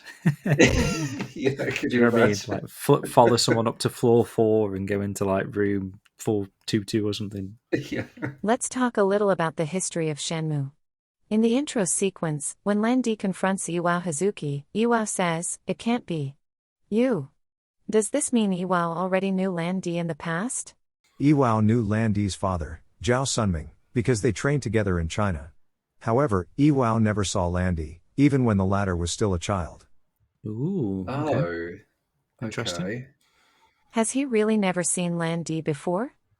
I think Iwao had this reaction at the beginning of the game because he realized that Lan Di was Zhao Sunming's son by looking at him. Okay. Often a son resembles his father, and I think that's why Iwao had this reaction. Could this be Zhao Sunming's son? This kind of reaction. Okay. Okay. I mean, I know he stated it there, but I don't know. I'm not as convinced. You think he's hiding you it are. a little bit there, or Possibly. Possibly. Yeah, I wonder if he is like hiding it because, like, otherwise that is like a pretty huge detail. That's just like a massive plot point there. You know, he's just said like, "Oh no, he didn't meet him before. He just realised that he was Chao Sun-ming's son." Like, that is a pretty big thing to reveal, to be honest. But it is interesting, like how many characters know who Lan Di is as well, or they've heard of his name. So, don't know if you'd know what he looked like. Maybe there's no internet back then to Google. yeah, it's interesting, isn't it? Because like WoW does seem to know that someone was coming. Yeah, because he, left that letter for Ryo. So it's kind of hinted at like he knew someone would come for him eventually. But did he know that it was going to be Lan Di? Like, obviously, he didn't even consider that it would be Chao Sun-ming's son. If that's his reaction, so yeah, it's interesting. Speaking of the intro sequence, I guess you won't be able to answer the question, but I still ask: did Iwao really kill Zhao Sunming? I can't tell you that. Ha ha ha. It's a bit like telling you the ending of a movie before you've watched it. So, I can't tell you anything. But this is interesting, this next point. It says here that Yu Suzuki takes me back for 2 seconds to tell me that finally Iwao may have already seen Lan Di when he was little. It's been a long time since he checked the scenario in detail. Okay. So he is not 100% sure. Okay. And I don't actually, know if that's good or not, that you can't remember. This is why I think you need somebody from the community doing continuity and doing that work with Wise. Now, I really do. But that's a discussion for another day. It just makes me wonder, like, if I guess the actual writers were the ones who kind of paid attention to this kind of thing. Yeah, they must have been, because that was their job, wasn't it? At the end of the day, these were people who were like screenwriters and worked in films and things. It was very much like a AAA blockbuster. So to not have that for Shenmue 3, on top of potentially not having the continuity that I think would have been much more beneficial, or at least having somebody there on a full-time basis guiding it, then you can see why that story in 3 suffered and why there was potentially some inconsistencies, I guess. But and you look at the timeline that Switch put together on Phantom River Stone with all the characters and Iwao's sort of interactions with people, it marries up that he could have seen Lan Di. I'm convinced that he did. How else can you have that reaction? Yeah, I agree. Again, with Yu Suzuki, I don't know if he's just hiding it or he genuinely can't remember. It's difficult to pinpoint that. But I do think continuity is a major concern moving forward. Yeah. Because these character models, I don't know if they know they've reused, like the tattoo parlor guy, that you can blatantly tell they've maybe gone through like a concept art workbook and they're like, oh, let's use him, and not realizing that they have in fact already used them somewhat. Yeah. I'm not sure if that's the case, or they're just like, oh, it's a bit of a homage. It's for the fans. We're doing it for the fans. It's and the whole thing with Chai and Shenmue 3, I mean, let's not go down that rabbit hole, but that is very confusing about whether Ryo even recognizes him or not. But yeah. To stay on the character of Zhao Sunming, fans would like to know one thing: is he really dead? He is dead. And then there's an interesting note for Shenmue fans. I asked him a second time if he was really dead, and he answered differently. If I do the translation, it gives two possibilities. First translation, for the moment, he is dead. The second translation, in any case, he is dead. He laughed a little bit when I asked the second time. It remains to be seen whether Zhao Ziming is really dead. Doubt may therefore remain. Shenmue fans, what are your predictions? I mean, saying for the moment he is dead, that just sounds like making him sound like a soap opera character. It's like, oh yeah, they're dead at the moment until we run out of ideas and decide to bring them back. Yeah. I mean, technically, he must be dead. Why else would Landy not know his father's still alive, or dead, or have this desire to seek revenge? I think he's got to be dead. Yeah. If I'm being honest. And don't a lot of people already say that he's dead? They do. The characters know he's dead, right? And Yuan Dazu said that he survived, he'd have become a master martial artist or something, doesn't he? Because all the characters are shocked that Wow's dead, not that Zhao Xinling's dead. It's like, Wow's dead, he's murdered. There are 4 bosses in Chiyumen.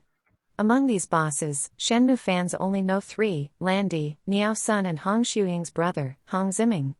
Could you tell us more about the final boss? There's a little comment here from David as well. It's this comment that I had not even finished asking the question yet, and Mr. Yu Suzuki answered quickly. Here's what he said. Landy, Rantai, rules the east and is also called the Blue Dragon. As for Niao Sun, she is named Entai, governs the south and represents the Phoenix. Concerning the last 2 bosses which have not yet been revealed, one is called Ko Tai and governs the west. As for the last, he is called Gen Tai and governs the north. They are respectively represented by the tiger and the turtle. That said, Hong Ziming is not one of the 4 leaders. And this is the first time we found out who these people were. And if you go into Chai's room in Shenmue 3, I can't remember who put this on the forums, but there's a forum post. If you go in there, there's a newspaper article on the wall, and it talks about Ryo's journey of beating up Dol Neo and all the rest of it in there. And it makes reference, I think, to Gentai in that newspaper. Interesting, isn't it, though? So it's still in the thoughts. Yeah. Comment, you therefore discover the names of the last 2 bosses and a world exclusive, thus concludes the circle of the 4 Chiyumen bosses. Okay. Oh, see, the thing about where he says Ziming is not one of the 4 leaders, I mean...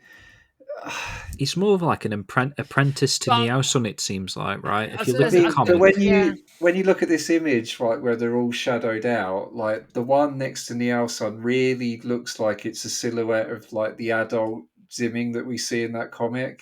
Like, I don't know if that's just what my eyes kind of want to see, or like it's just forming that conclusion based on that comic, but it really does look like it's meant to be him. That's interesting. That is a good chapter tile, actually, that one. Yeah. And that could be Tentai at the back. That is like a Shaolin monk, though, that guy. I don't know if I mentioned it last time, but he is sort of the guy in the orange there with the beads. That guy in the back.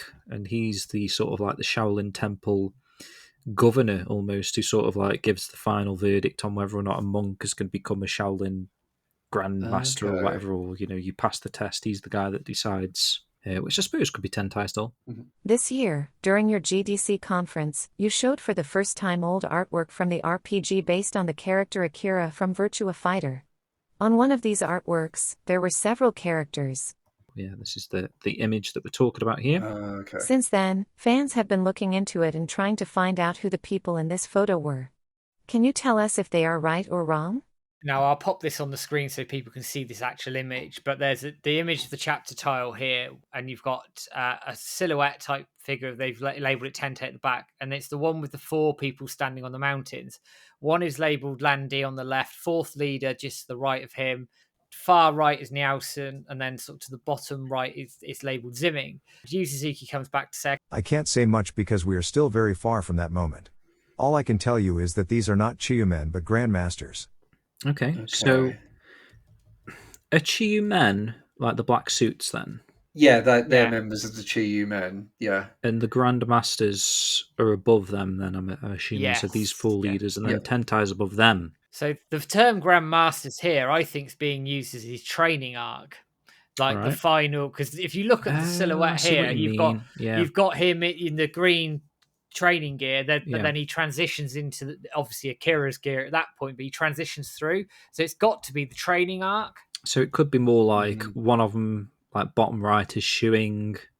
Yeah. One of them as an example. Grandmaster Bay or something. Do you know what I mean? And the characters one of them could be Zimming. It could be Zimming who trains him. Yeah. Very could be, but it's just because there's 4 silhouettes that they were sort of saying they're the 4 leaders. And I absolutely get the logic behind it. But there we are. Shenmue 3 is not yet in development, but could you tell us how you would like to start it? Are we going to go back to the cave? I haven't decided where Shenmue 3 will start yet, but ideally I would like it to start in Shenhua's house. They ended up starting in the cave and then sort of on the walk to Bailu. Yeah. Aside from continuing to talk about Shenmue 3 on the internet, what could the fan community do to help you make it happen? The fans have supported me for many years and I thank them. As for Shenmue, it's not Sega that's the problem. In fact, to develop Shenmue, you need a certain budget, and if I can raise the necessary amount to finance Shenmue 3, then Sega will let me do it. Quite consistent with what he's been saying previously. The next paragraph is probably relevant even to this day. I think Sega doesn't want to take any financial risks by making Shenmue 3. Insert Shenmue 4 here. This is why I need to raise the necessary budget. In any case, even if I would like to work on projects other than Shenmue, if the opportunity presents itself, I would like to realize it. Plus, I don't think anyone else can make it the same way I want to make it. The budget is really important because if it is insufficient, Shenmue will not be up to par. I'm going to pick that point up a little bit because the budget they had for Shenmue 3 is $20 million, which for the sort of game they were trying to make wasn't sufficient. But you could argue that the project needed scaling back for the budget, and that's a different conversation for a different day. But he does recognise that budget plays an important part here. For sure. And where he says, I don't think anyone else can make it the same way I want to make it. It just shows like how protective he is of it, and that just seems to say like he wants to do it. He wants to finish the series himself, no matter what. He doesn't want it to fall into someone else's hands, which I think there's something quite admirable about that. Like, I mean, some people might say it's a bit arrogant. It's his baby, isn't it? Yeah, exactly. It's his creation, so like absolutely, like he's perfectly valid in feeling that way. Yeah, and I get it, and I can understand it. I think what we have to and I don't want to sound like, and I said this several times, I don't want to sound like I'm having a pop at why isn't it Yu Suzuki or anything of the sort, but there has to come a point with something like this. Either there's a succession plan, given he is in his 60s now, and I don't mean that to sound disrespectful. And also, I think there needs to be a realism about the size of the market for Shenmue, and what budget that you think you can get may not be the budget that's on the table, and whether you can make the game you want within creative or the constraints that you might end up having. And I appreciate there's going to be a school of thought with him because he doesn't compromise, and you've had some amazing games from that. But by not compromising, are you then killing the rest of the series almost by not having that realistic output to it? That said, I don't think Sega would do it without him. I think if Sega were going to pick it up, he would be on board as some sort of executive producer, advisor, whatever. And they're quite respectful of that. It's difficult because I think there's this creative vision there for Shenmue and the story, but I don't know if it's wholly realistic at the moment. It may be, but I don't think it is at the moment, and it's really tricky unless they somehow break it down into something that's palatable from a business point of view, but allows enough of creative outlet for him to do what he wants to do. That's the tricky bit. Yeah, that's what it needs, isn't it? It needs someone alongside him who is business minded, who's pragmatic, who's like realistic, like you say, to help kind of condense like his overall vision into something that actually stands a chance of being released, within the next 20 years. So, yeah, it is difficult, and obviously the situation we're in at the moment where we're not sure what's happening, it is frustrating. But like you say, like what is the what is the answer? What is the solution? I'm just not sure what it is really. Wow, James and I have talked about it a lot. I'm going to say it again: episodic. Break it down. Yeah. Reduce the initial outlay. It makes so much sense considering these 11 chapters. Just do smaller chapters, but just break it down like Shenmue 3. should have covered 3 chapters. It was 2 chapters, essentially. So I think if you produce a Shenmue 4 with 3 chapters, just do each chapter separately and then combine them at the end. I don't want to go into it too much because we have spoken about this quite a lot recently. Yeah. We'll leave it there. We'll leave it there. But kind of touches nicely into the next question. Budget and therefore money are the main problems. If you manage to raise the budget and make Shenmue 3, do you think one game will be enough? Knowing that the story of Shenmue is deep and is still far from over. Wow, this is an interesting point because he says quite clearly in 2014. Yes, indeed. The story is still far from over, and to be honest, I don't think the story will end with Shenmue 3. If I had to do it my way, I'd probably have to go all the way to Shenmue 5 to see the ending. But since that seems like a lot, I think I'll try to cram everything that's left into 2 games. Okay. So 4 could do it. Do you think he could still cram everything that's left into one game, though, after what? He can do it. He can do it. You get a time skip. I'm convinced. That training arc will be a time skip. Okay. It'd have to be, wouldn't there? They'd have to skip quite a few chapters of his outline, but I guess he could do it technically. I would just rather he did that original version, but that's way greedy. Yeah. So yeah, that ends David's first interview here.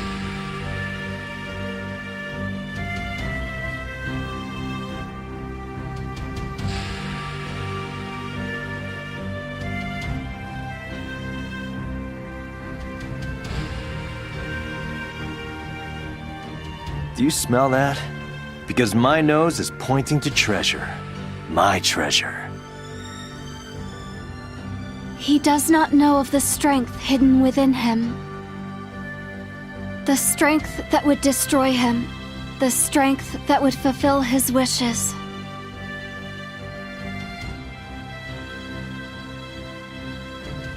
You'd better not run, Landi.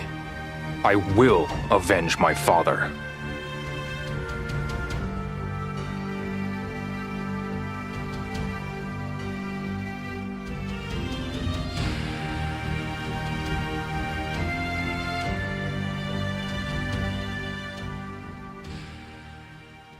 Right, so let's move briskly into the second interview with Yu Suzuki by David DeVille. So this was in 2015 now, conducted on September the 14th at the WiseNet premises in Tokyo, Japan, which is interesting. So David also had the chance to visit these famous premises and see a beta of Shenmue 3 in action, so Yu Suzuki being friendly enough to give him the opportunity to see how the project was progressing. So they took care not to spoil anything in this interview, except for question number 14. Okay. So let's try and get through to question 14 while they're there. So this is post Kickstarter then.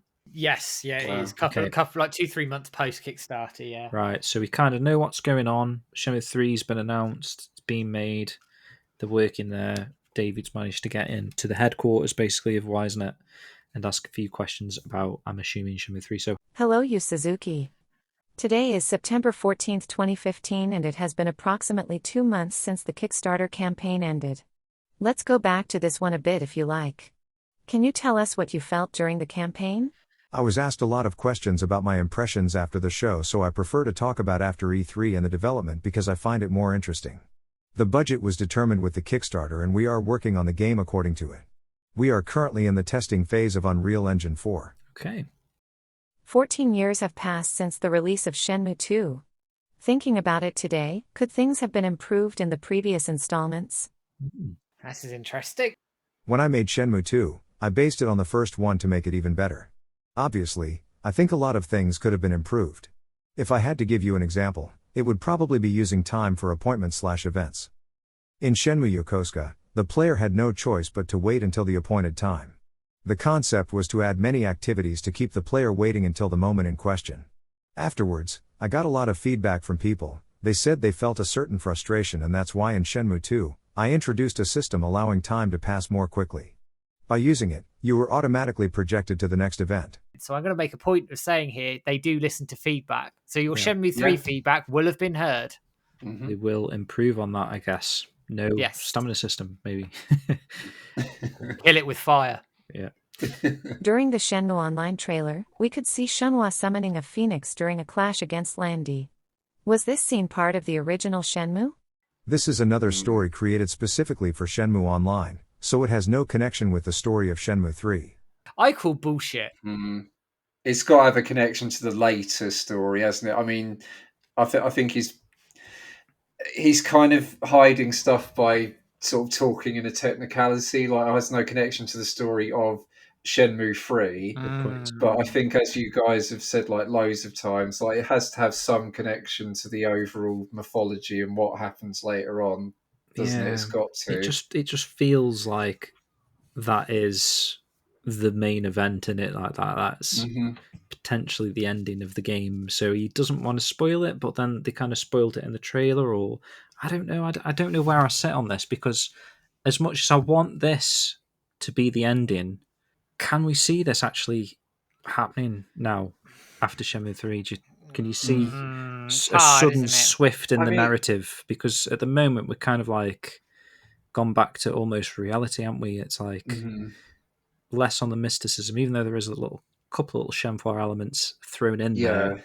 It's not so heavy that suddenly Shenmue 4, these phoenixes and dragons flying around, I'm not sure. Yeah, and they lost some of the magic, didn't they, in 3? It was much more grounded, I guess. Yeah, then they retconned a lot of stuff in the cave as well, so it wasn't quite as mystical and magical as well. I mean, it could be the stuff in that Shenmue Online trailer that, you know, it might not be exactly how it happens, but it might be sort of representing what could happen in some way, like if that makes any sense. But like obviously they've just like they sort of punched it up and made it a lot more grander and a lot more magical to make a good trailer, if that makes sense. I would argue as well, though, that from what we saw, the footage of Shenmue Online, nothing in that CG trailer is going on in the game, as far as I'm aware. I mean, I don't know if there's like later events within the game that would demonstrate that, but that feels very much more story-focused Shenmue story, not like create a character, level him up, go training with your friends, form a guild. Do you know what I mean? It's got no relation, in theory, to the way that the game looked like it played. So, interesting. We'll draw a line under that because we can't really speculate too much more on that, I don't think. No. I would like to ask you some questions about Shenmue 3 and the Kickstarter campaign if you would like. Scenes from Shenmue 1 and 2 will be added to Shenmue 3 to summarize the story. Are these scenes taken from the original versions, or will they be remade under Unreal Engine 4? Will you add Chapter 2, which was cut? The boat chapter will not be added. Regarding the story digest, we are still thinking about the best way to implement it. So they ended up just going for like cutscenes from the first 2 games. Digest movies, digest videos. A fan asked me to pass on an idea to you. Is it possible for Ryo to carry a camera and store the photos taken in the inventory? Carrying a camera doesn't fit Ryo's image. Would probably agree with that, in fairness. On the other hand, the fact that the player can take photos could be a good idea. To tell the truth, I had already thought about it before, and I would like, if possible, to add this possibility. I know photo modes are very much in a lot of games these days. And although Shenmue 3 didn't have a specific photo mode, if you've got a PC, for example, you can use NVIDIA and use the photo modes from that. And you get some absolutely brilliant shots from that. For sure, man. And you can even take screenshots in the PS4, PS5 version with the share button or whatever. So it's sort of built into the game, I guess. Yeah, definitely. Built into the systems, I know. You have clarified in other interviews that the size of the game would correspond to DOBUITA from Shenmue. Will each village be the size of DOBUITA, or is it the entire game? I would like to make Chobu the same size as DOBUITA. As for the other villages, it is still under study. And Chobu is Niawu. Yes. Yeah, and it ended up being a lot bigger than DOBUITA as well. So I think it shows like the original intention. Yeah, the original intention, the sort of expectation of what they could do, obviously sort of expanded as time went on. And like obviously wasn't sure like how big Bailu would be either. And like it's pretty big. It is pretty big. Bailu's probably bigger than DOBUITA, really. Yeah. The characters will be linked to Ryo via the rapport system. But will this influence the scenario or even the disappearance of certain protagonists? This system was designed especially for Ryo and Shenmue. which is pretty much what we got in the final product, especially in the Bailu section. We are currently investigating the possibility of using it with other characters. As for the influence this system will have on the story in the game, it is currently being tested. Now we get a slice of that in the villager's tone changes to Ryo as he goes through Bailu, and they become from going from cold to towards the end of it being quite friendly and nice with him. Yeah. But I think they had bigger plans with that one. It just didn't happen. Yeah, you get it a little bit with Shenmue as well, like with the waking up Ryo in the morning and saying goodnight to him, depending on your rapport with her, I suppose, is like whether or not she touches him or wakes him up from afar, sort of thing. It's not too much, but it's there, bare bones there. The Kickstarter exclusive phone card content will offer the ability to contact past characters. Will it be limited to one conversation, or can we expect multiple dialogues? No, it won't be limited to one conversation. And we saw that in the final build. I do find it interesting they had the plans for that months after the Kickstarter. Like, they already kind of knew what they wanted to do with that. Yeah, and we're quite ready for it. Yeah. The AI, battling, ragdoll reaction, and high ground battle system milestones have not been reached yet, but can we find out more? Some of you may be familiar with ragdoll physics. If the strength of the body is released, the character softens like a doll. By working only on this element, it looks artificial. This is why we work on motion blending, for example by adding resistance to the muscles, which makes the movements more realistic. In a Virtua Fighter fight scene, the patterns were predefined with the sequence recorded by motion capture, but with the ragdoll, the movements don't repeat, and if you bump into something, the reaction won't be the same.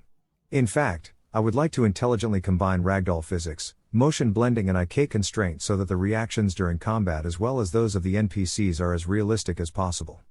That in itself sounds expensive, and they clearly couldn't do all of that by what I can gather by the fighting engine in 3, which I didn't have a problem with, but some of the impact wasn't quite there, I would suggest, among other things. Yeah. Concerning the stretch goal AI battling, if I explain it simply, it is for example with the punch button. Give a light blow to your opponent, a direct when he is further away, and if he moves further away, to move in his direction to hit him. What I want to do with AI battling is to have the hits come out automatically based on the distance, conditions, and position of your opponent. Usually when you perform a command, the character performs the same technique without taking these factors into consideration. I don't really subscribe to this and therefore want to use this system so that the techniques vary according to the circumstances. Again, sounds very expensive, and I think they had to scale it back. Probably fair to say. As for the high ground battle system, it's all about interacting with objects around you. I want to create and add realism and strategy. For example, when you throw an opponent and a barrel collapses or hit a wall, and it collapses like a wave on the enemy. I want to create much more complex battles with the physical phenomena of Unreal 4. He does have some of that in the VIP section of the Golden Goose place. Yeah. You smash them into the wall and everything starts falling down. So there is tables and stuff like that. some of it, just probably not on the level I think they were looking for. Again, very ambitious, but I think they had to probably scale back. It's not something we saw in Shenmue 1 and 2, is it? Actually, I've used it before. You could see this system during the 70-man battle. But these were techniques used 14 years ago, and I think it will be much more interesting with today's technology. So what is he thinking, like pushing someone in the crates and they smash and like the little barrel that you can kick and it hurts them? Yeah, sort of stuff. and then like in Shenmue 2 as well, when you're fighting it at the Doljang Diner, for example, you can put them through tables, can't you? Yeah, yeah, very true. Will Shenhua be at Ryo's side throughout the adventure like she was in Shenmue 2, or will Ryo be alone from time to time? There will be two scenarios. Moments where Ryo will be with Shenhua and others where he will be alone. Yep, fair enough, happened. As in Shenmue 1 and 2, will it be possible in Shenmue 3 to examine most of the objects that will be around us? I would like to make that possible. Very short answer. Yeah. People would like to know more about the PayPal system, rewards, etc. Can you tell us more? The PayPal campaign will start on September 17th. With Kickstarter you could only acquire one thing. This time you can add other rewards. Then, I invite Japanese users to visit the page. It will be accessible in Japanese. Finally, if the funding allows us to achieve the final stretch goals, I am committed to achieving them. So I'm counting on you. Where's that Bash minigame then? Miao Sun is a character who was introduced during the debut of Shenmue but will not enter the scene until Shenmue 3. Why did you use it so early on when promoting the game? There is no particular reason. I found her attractive and I like this character, which is why I wanted to quickly show her to everyone. Okay. Marketing. Yeah. Get the boobs out. According to the development plan, there will be 4 big bosses in Shenmue 3. Did you decide to shorten the story and include the 4 Chiyumen bosses? All I can tell you is that among the bosses, there will be Niao Sun and Lan Di. Okay, interesting. Does he? So again, is that like what Stu was saying? Like he's being very particular. He's talking about Shenmue 3, Yeah. not so much the future, or is he semi-confirming maybe that he's got rid of 2 bosses? But then there's still the reference to Gentai Yeah, in the game. in Chai's room. True. Yeah. Okay. Many players want to have the choice between Japanese and English voices.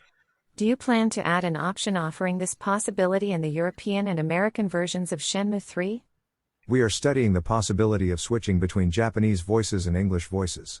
Are there many people overseas who want Japanese voices and English subtitles?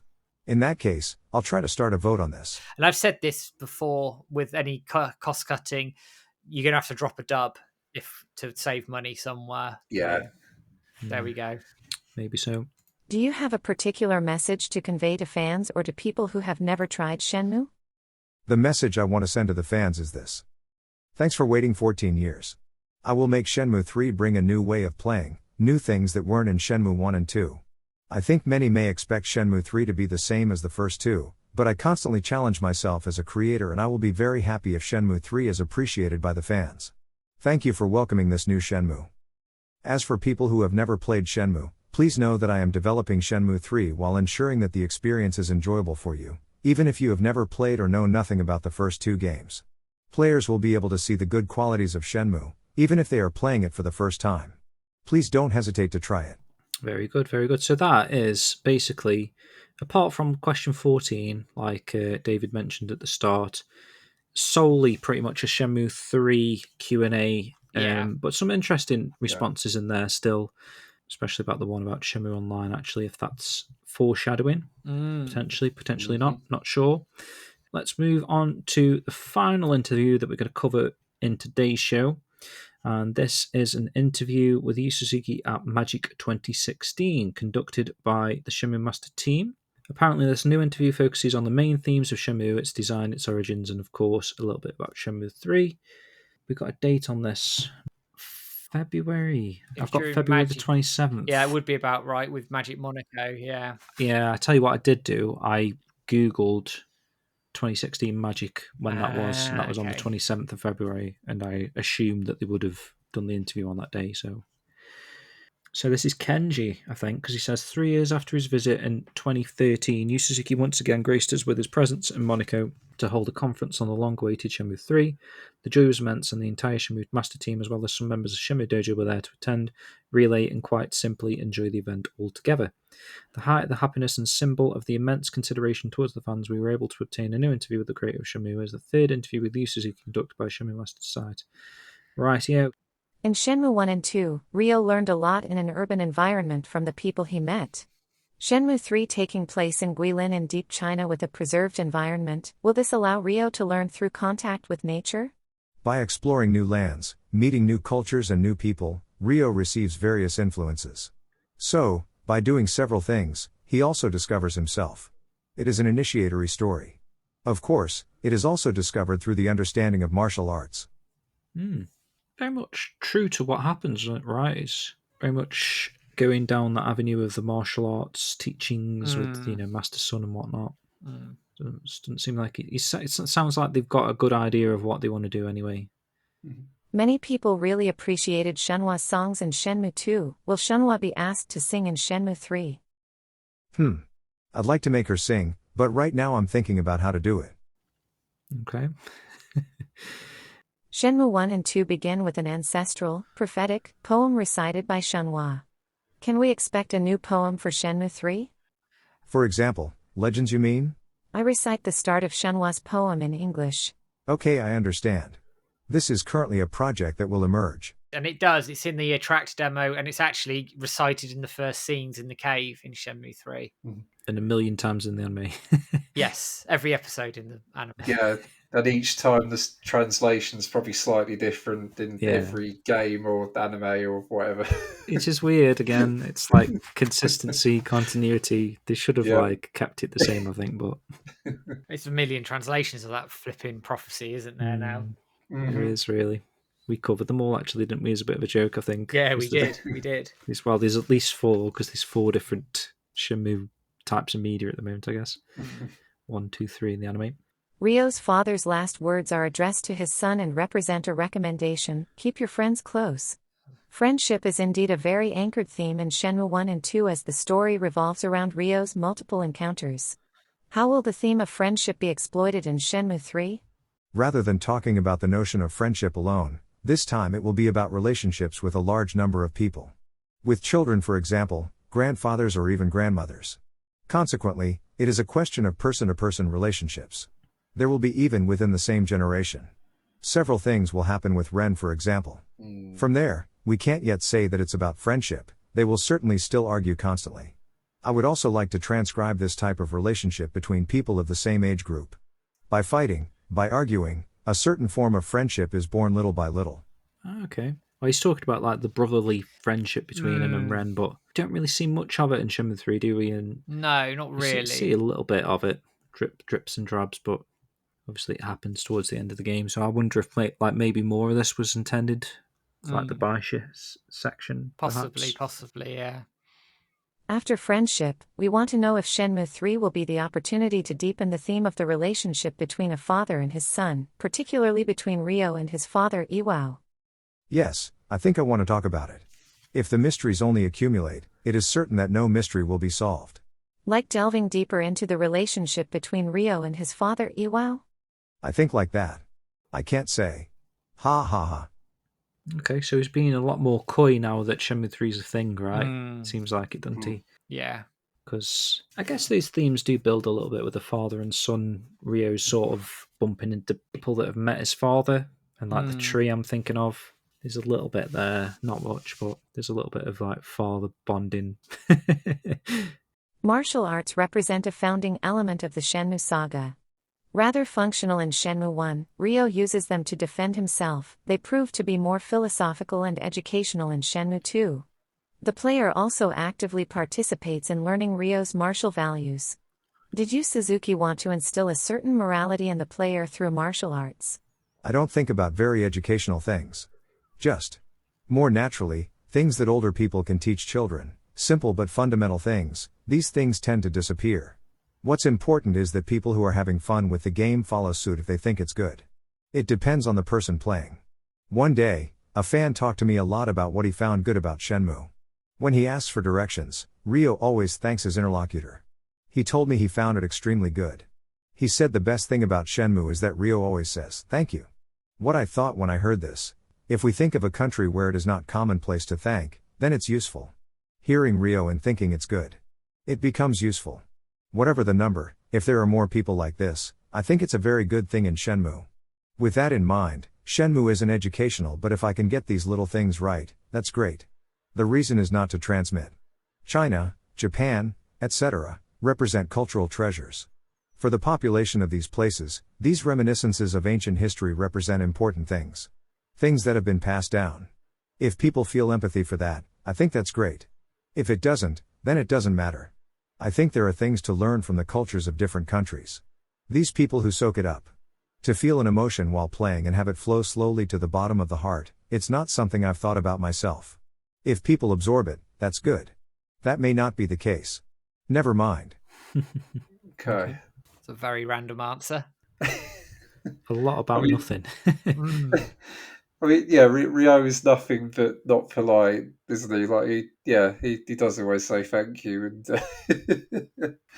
It is true. It is teaching a lot of morals and respect and stuff like that, isn't it?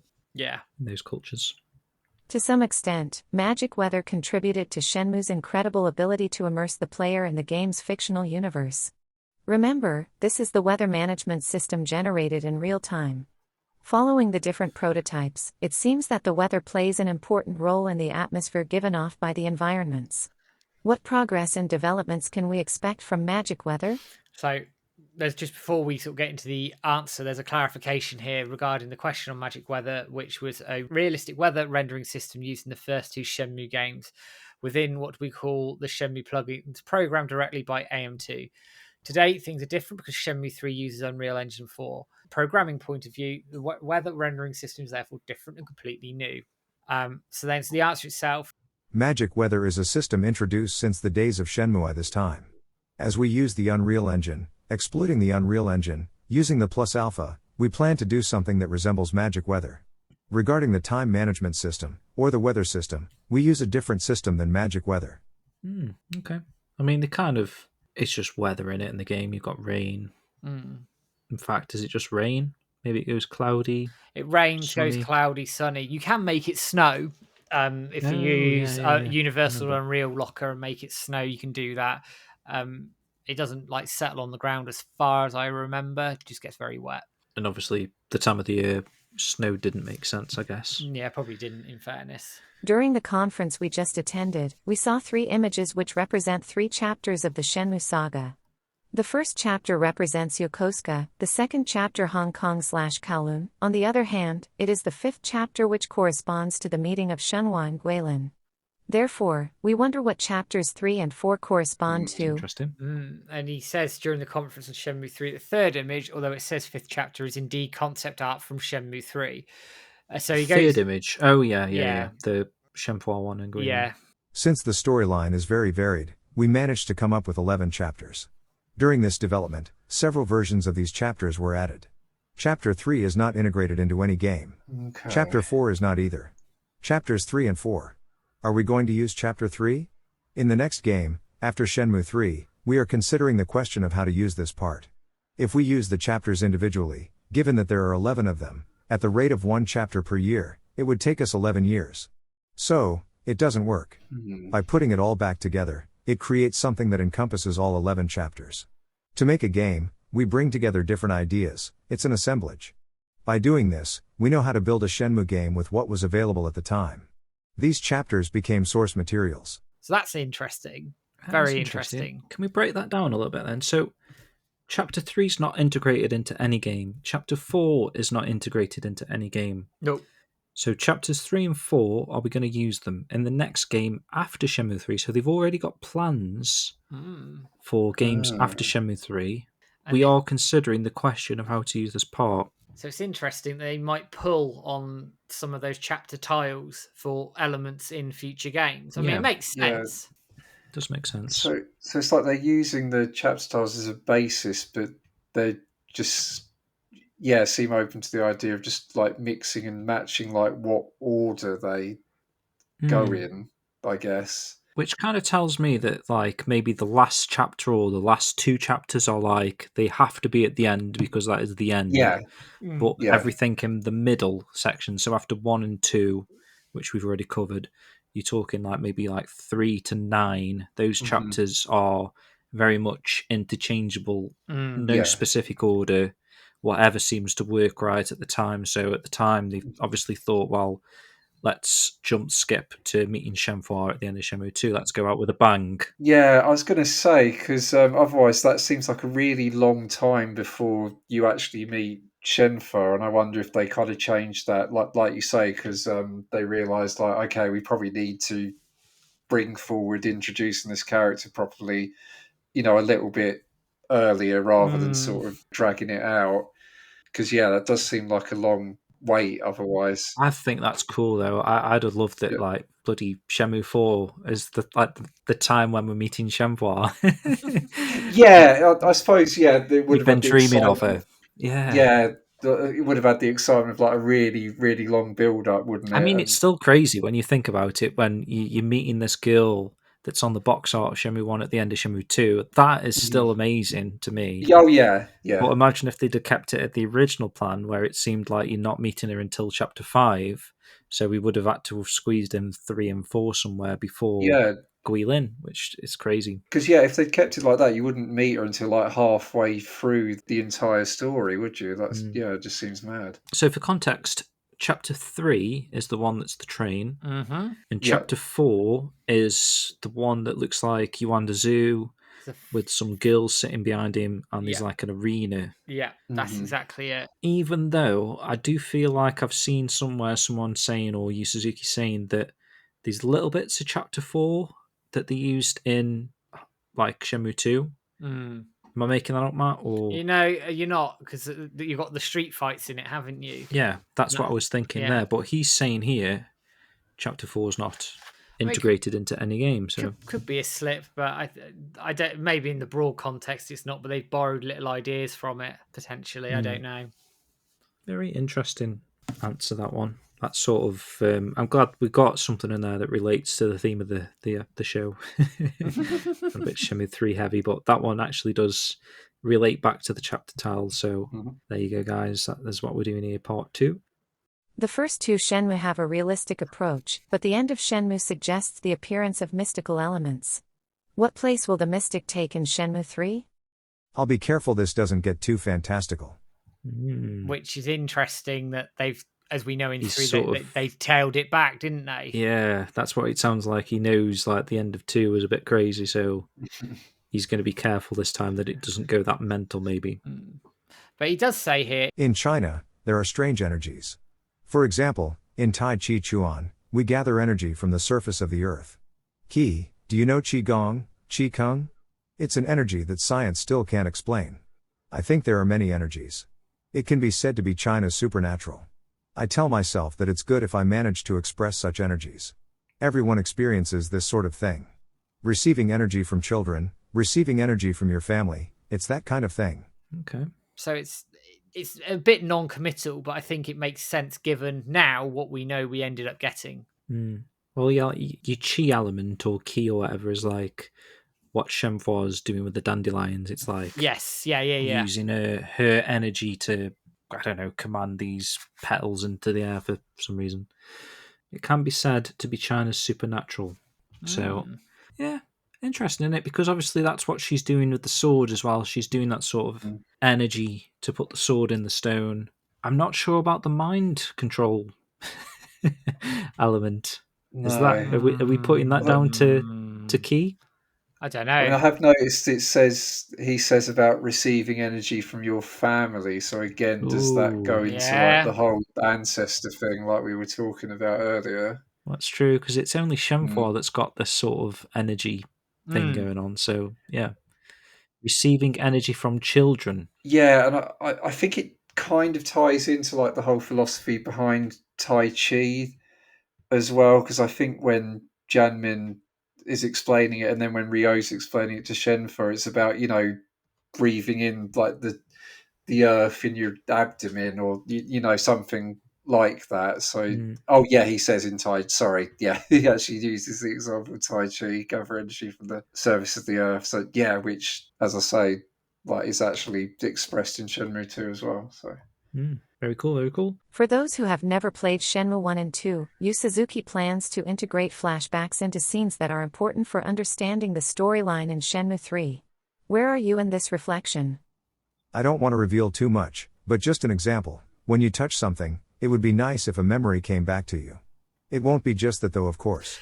We got the digest video in the end, didn't we? But we didn't get a huge amount of memories built into the game. There's only one, which was in Bailu Village, Ternary Spring, I want to say, with the tree, with the mark of the punching. You get that flashback to Ryo as a kid under the tree. I think that's the only time it happens. I think, well, technically, with the phone calls, you get like all the scenes from the first two games playing, don't you? But yeah, other than that, but that's those are entirely missable, entirely optional, aren't they? Exactly, yeah. There's one other one that it's not really a memory, but if you go to Niaowu, you do the dojo fights, you get to number 1.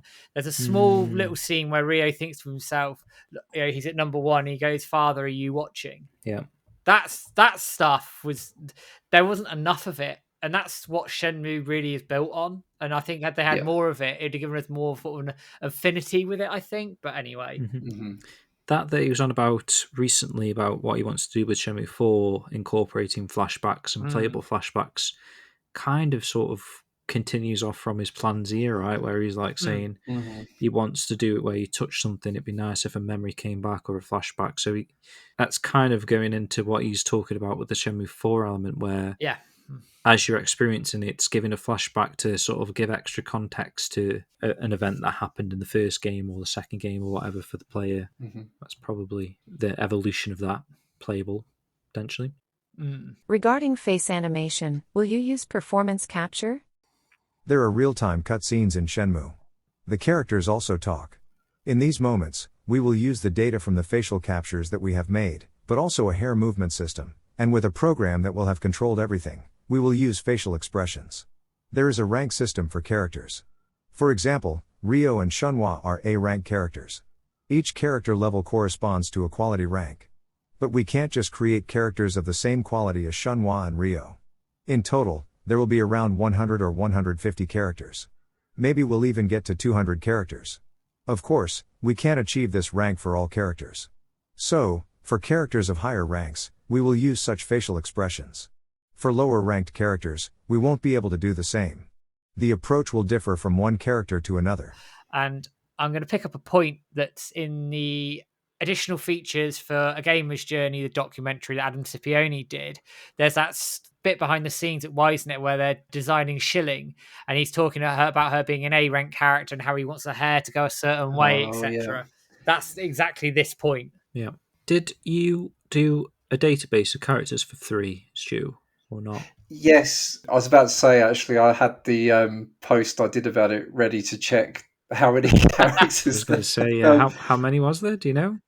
317, and that is just the ones that actually have names. So obviously there's other character models apart from that. Wow. So they actually went kind of double what he was planning here. He went full on, it seems. Fair play. Yeah. And the B-ranked characters and the C-ranked characters and Mr. Muscles, etc. I guess. He's S-rank, Mr. Muscles. S-rank. Leave him alone. Mr. K. We saw a video showing the new modeling of Shenhua's house, very similar to the one present in Shenmue 2. Was Yu Suzuki able to recover preparatory works from the Dreamcast era? Maybe he even started working on Shenmue 3 back then. And if so, what type? They want to kind of get that answer out of Yu Suzuki still, like, whatever happened to Shenmue 3 on Dreamcast or Xbox or what? Was it a thing? Doesn't seem to want to say, does he? No, and he says here... Regarding materials from the Dreamcast era, we use what's left of that era. Indeed, to keep it short, we are using archives from the Dreamcast era. But there are several documents that we no longer have, so we're reconnecting the Dreamcast. And it's interesting, actually. This gives further credence to what Ryan Payton said to me years ago when I interviewed him. God, that's 4-5 years ago now that we had that interview. And he was saying they didn't have access to any of the source code at all. So any of the systems, etc., and how things worked, I can see why they were firing up the Dreamcast. Yeah. Madness, It's isn't it, insane. really? Yeah. And you actually see him playing on his little Hello Kitty Dreamcast, don't you? I know. Shenmue for research, I guess. But that concludes this interview and the interviews that we're going to cover in today's part. Like I say, we're going to have to spill over into part 3 of this little mini-series. I promise we will get back to the Kickstarter updates someday, right, Matt? We'll get there. By the end of the year. By the end of the year. So if you're waiting for the conclusion to that, just wait a little bit longer. We'll get there. I want to express my thanks to Shenmue Master for these great interviews over the years. Hopefully they don't mind us covering them. I'm sure they don't, because they're publicly out there. You can go read these willy-nilly if you like. We'll also link them below. But yeah, some great questions, some great answers there, adding to the mystique and whatever regarding the future of the series of Shenmue. It's also quite interesting to just go over some of the concept and ideas and stuff that they were planning for Shenmue 3, whether or not they materialised, or seems like pretty much everything we're talking about kind of did materialise, which is good. Let's move into our next music break, Stu. I've got a little bit of a quiz for you guys, just to wrap up the show today. Bloody hell. So Stu, going back to the anime, the 2-year anniversary of Shenmue the Animation here, what song from the soundtrack did you pick? So I picked frustrating memories. So I picked this one. So it's from episode 1, but I think it plays in other episodes as well. So for me, so this sort of kind of plays kind of just after a whale's been murdered, and you sort of see Ryo grieving a little bit and sort of having memories of him. So this track sort of plays over a scene that kind of hit me particularly hard because I'd lost my own dad sort of a few months before that episode. So yeah, the bit where Ryo's sort of sitting in the park watching a dad play with his kids, that hit me like really hard, and I was honestly surprised in a Shenmue anime that it would sort of depict grief sort of in such a meaningful way. Yeah, and that track sort of playing, and it's a really emotional and sort of well done track as well. And yeah, that's why it's my pick, and why it kind of meant a lot to me personally. Lovely, lovely. Yeah, play it.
Welcome back. That was Frustrating Memories. Beautiful track, actually, there. Holds significance to Stu there as well, which is nice. Thank you for your choice there, Stu. No worries. Right, we're going to delve straight into a quiz now to wrap up the show. I like to do this when we've got a guest on. Definitely try and get some... try and get a quiz that someone actually loses at, perhaps. One time would be nice. You guys are too good at these quizzes, but this is a bit of a tester. This was a difficult quiz that was conducted at the Shenmue event in Yokosuka, Christmas Eve, going back a few years now. It was 2019? No, 2018, I think, because it was the release party kind of thing for Shenmue 1 and 2, if you remember. So Ezra Krabbe came up with this quiz. It's only got 5 questions, well, 6 technically. There's a bonus question. Okay. So hopefully you guys don't remember these questions or these answers. Good luck with that. Interesting questions, not your sort of typical Shenmue trivia. So they're also multiple choice, but you've got 6 options. So what I was thinking of doing, I was going to read the question, and then we'll go through each option, and you guys can say no or yes until we hit the right answer, kind of thing. Okay? Okay. So let's just try as an example with the first question here. So, Yokosuka is famous for its navy curry. Which shop has it on the menu? So we're talking about Shenmue 1 here. Oh. Is it A, Hoka Hoka Lunches? No. No, I don't think so. Is it B, Harbour Cafeteria? No. Maybe. I don't know. Do you guys want to work together, or do you want one of you to go like maybe and no? What do you think? Shall we write off Harbour Cafeteria, or would you want to come back to that one? See, I've got a feeling it might be the Harbour Cafeteria. I don't know why, but... Keep it in the mix. Okay. C, Yamaji Soba Noodles. Would they have naval curry? Oh, I'm going to say no, but I couldn't. I honestly don't know. Okay, well, go no on that one then, Matt. You think? I'm gonna go no. I haven't got a bloody clue. Okay, Funny Bear Burger. Do you reckon they might have navel curry? No. Okay, Bar Yokosuka. No. No, they don't serve food, do they? They're just getting pissed. Mampu. Hang on, let me try and say this. George is probably listening to this. So, Manpukuken Ramen. Manpukuken Ramen. Manpukuken Ramen. The ramen shop, I'd be surprised. It doesn't sound like a ramen type No, thing. I was going to say, I don't think they would. No. Okay, so your maybe was Harbour Cafeteria. Do you want to try that answer now? It's by Let's process go of for it, elimination, isn't it? Yeah. Yep. Correct. The shop that has navel curry on its menu is the Harbour Cafeteria. God, that's evil. Yeah, so a little bit of context here, and I think this is something Switch has done, just for a bit of context. So the curry is not mentioned during Ryo's conversations. However, for those not able to read the Japanese menu, I was going to say, yeah, because it says in Japanese it's there, but there is another hint present in the game. So if you examine the display in front of the counter, it has replicas of all the dishes, including the navy curry at the end of the top shelf. Oh my god. One of the original Shenmue developers on stage at the event, Hiroshi Noguchi, commented that it represents good value at 500 yen for such a large serving. The attention to detail in these games, Jesus Christ, that is insane. Yeah, I'll get these images. Yeah, they made sure they matched the menu. Like, oh my god.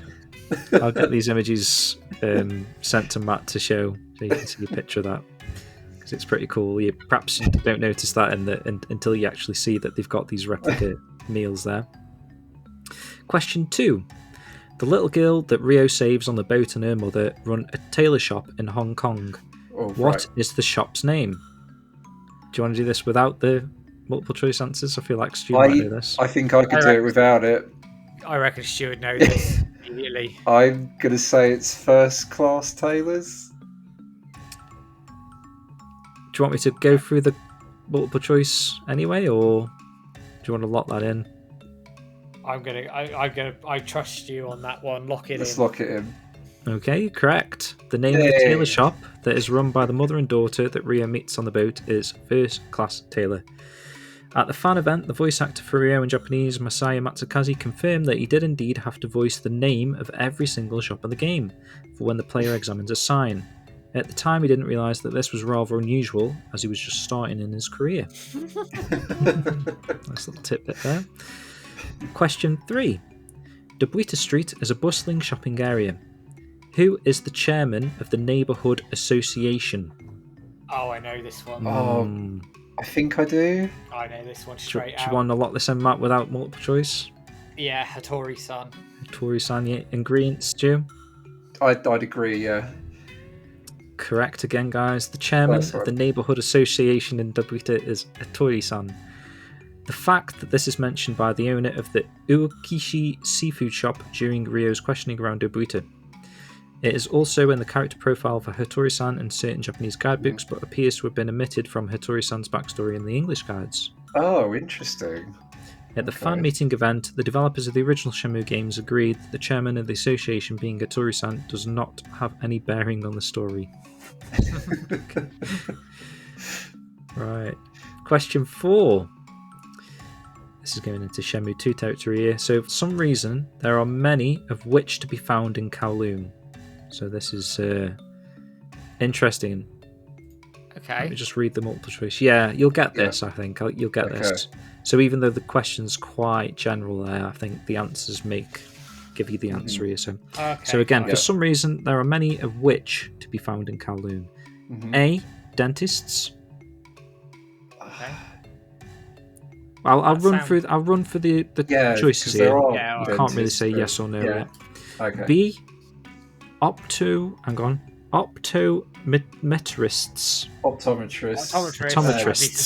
Be surprised when it. Definitely not. No. Okay. Ear, nose, and throat clinics. No. Plastic surgeries. No. Well, possibly a few of them, but I don't say it was particularly legal. Gastroenterologists. No. Veterinary clinics. No. No. So that goes back to dentists. Probably dentists It's the then. dentists. In Kowloon, there seems to be an unusually high number of dentists. Yeah. Ooh. Eigo Kashiharu, whose role was planning director on the original Shenmue games, explained that this is historically accurate. Noguchi added that dentists often went to work in the unregulated environment of Kowloon Walled City if they did not hold the proper license required to work elsewhere in British-ruled Hong Kong. Ooh. So you can imagine people having nice white shiny teeth coming out of there, maybe. Those unregulated dentists. Question 5. I don't think that's the right name for this character. Sumitani-san. It's the... let me just try and... Sumiya-san, right? I think it's Sumiya-san. Yeah, I think she's called Sumitani-san in her profile, though, so I don't know if that's like a weird Japanesey nickname Okay. kind of thing, possibly. So Sumiya-san, who's known as Sumitani-san, I guess, always knows what's going on in and around the neighbourhood, which is next door to a house. Ooh, do you know who lives next door to a house? Off the top of your head? Oh, Christ. No. What Not building? off the top of my head. Okay, so is it the Takashimas? Oh, God.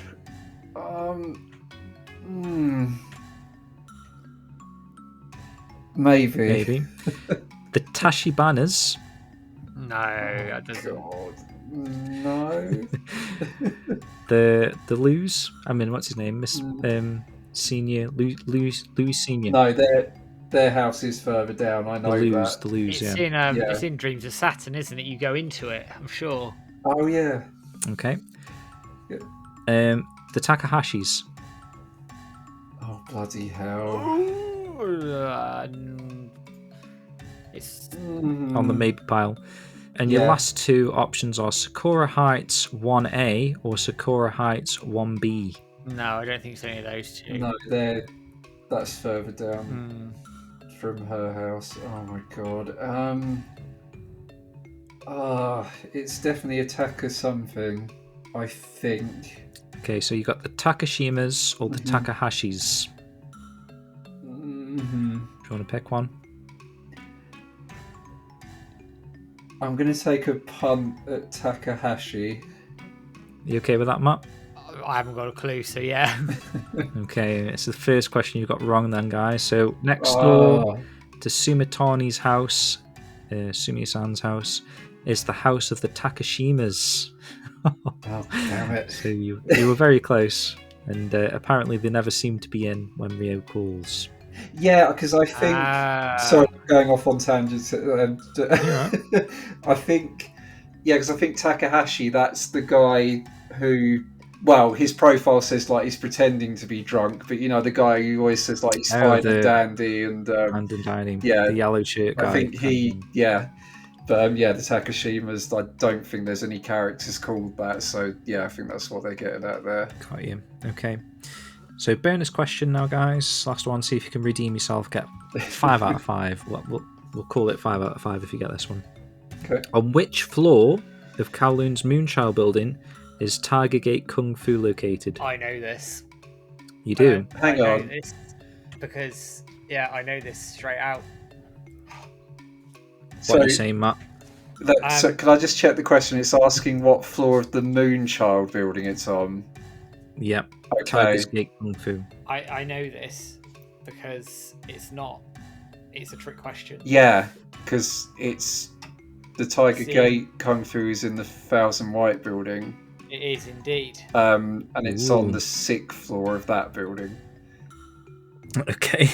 Extra information there, unwarranted. But so I'll read through the options and let's see if you agree at the end. Okay, so A, 4th floor. B, 6th floor. Nope. C, 8th floor. Nope. D, 10th floor. E, 12th floor. And F, 14th floor. Joking. It's in the Thousand White building. Mm-hmm. Not the Moonchild building. Yeah. And that seems to It's be a what trick you're question. going for, guys. So, yeah.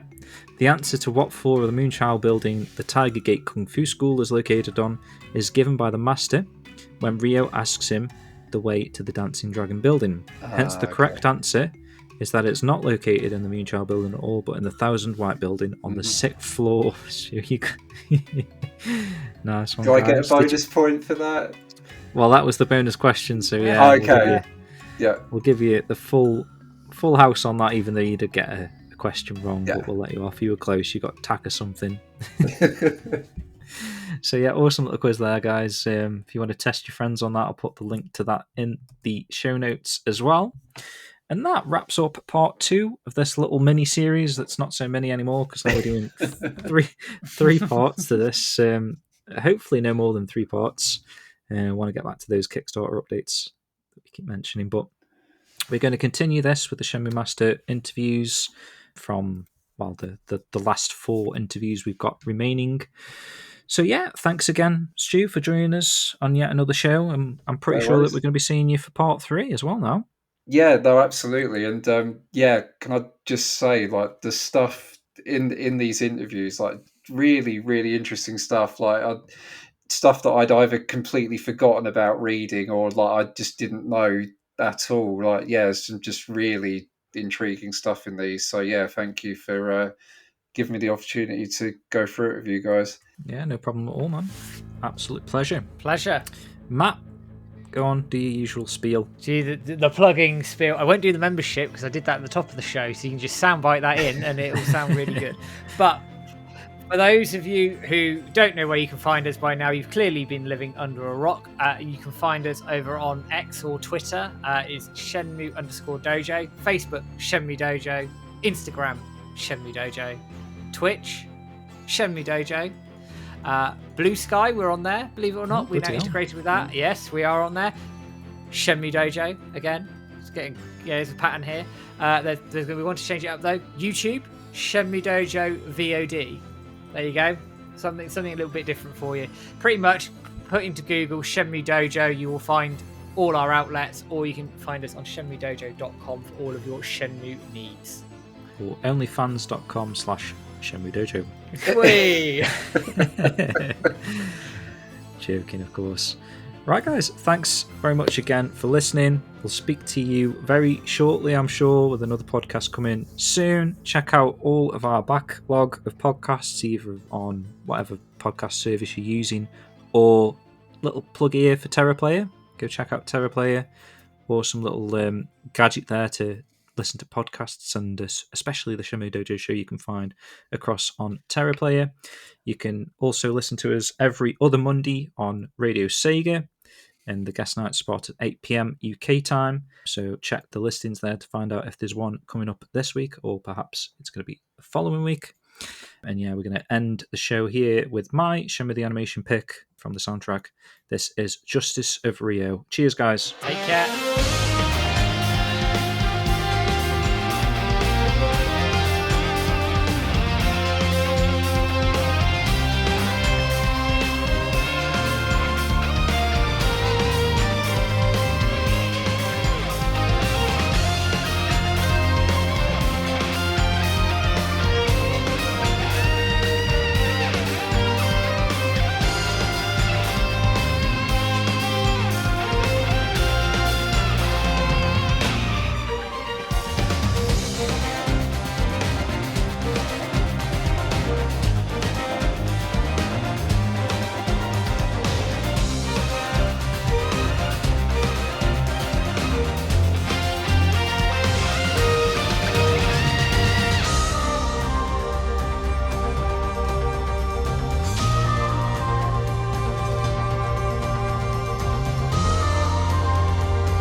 Ah, look at the time.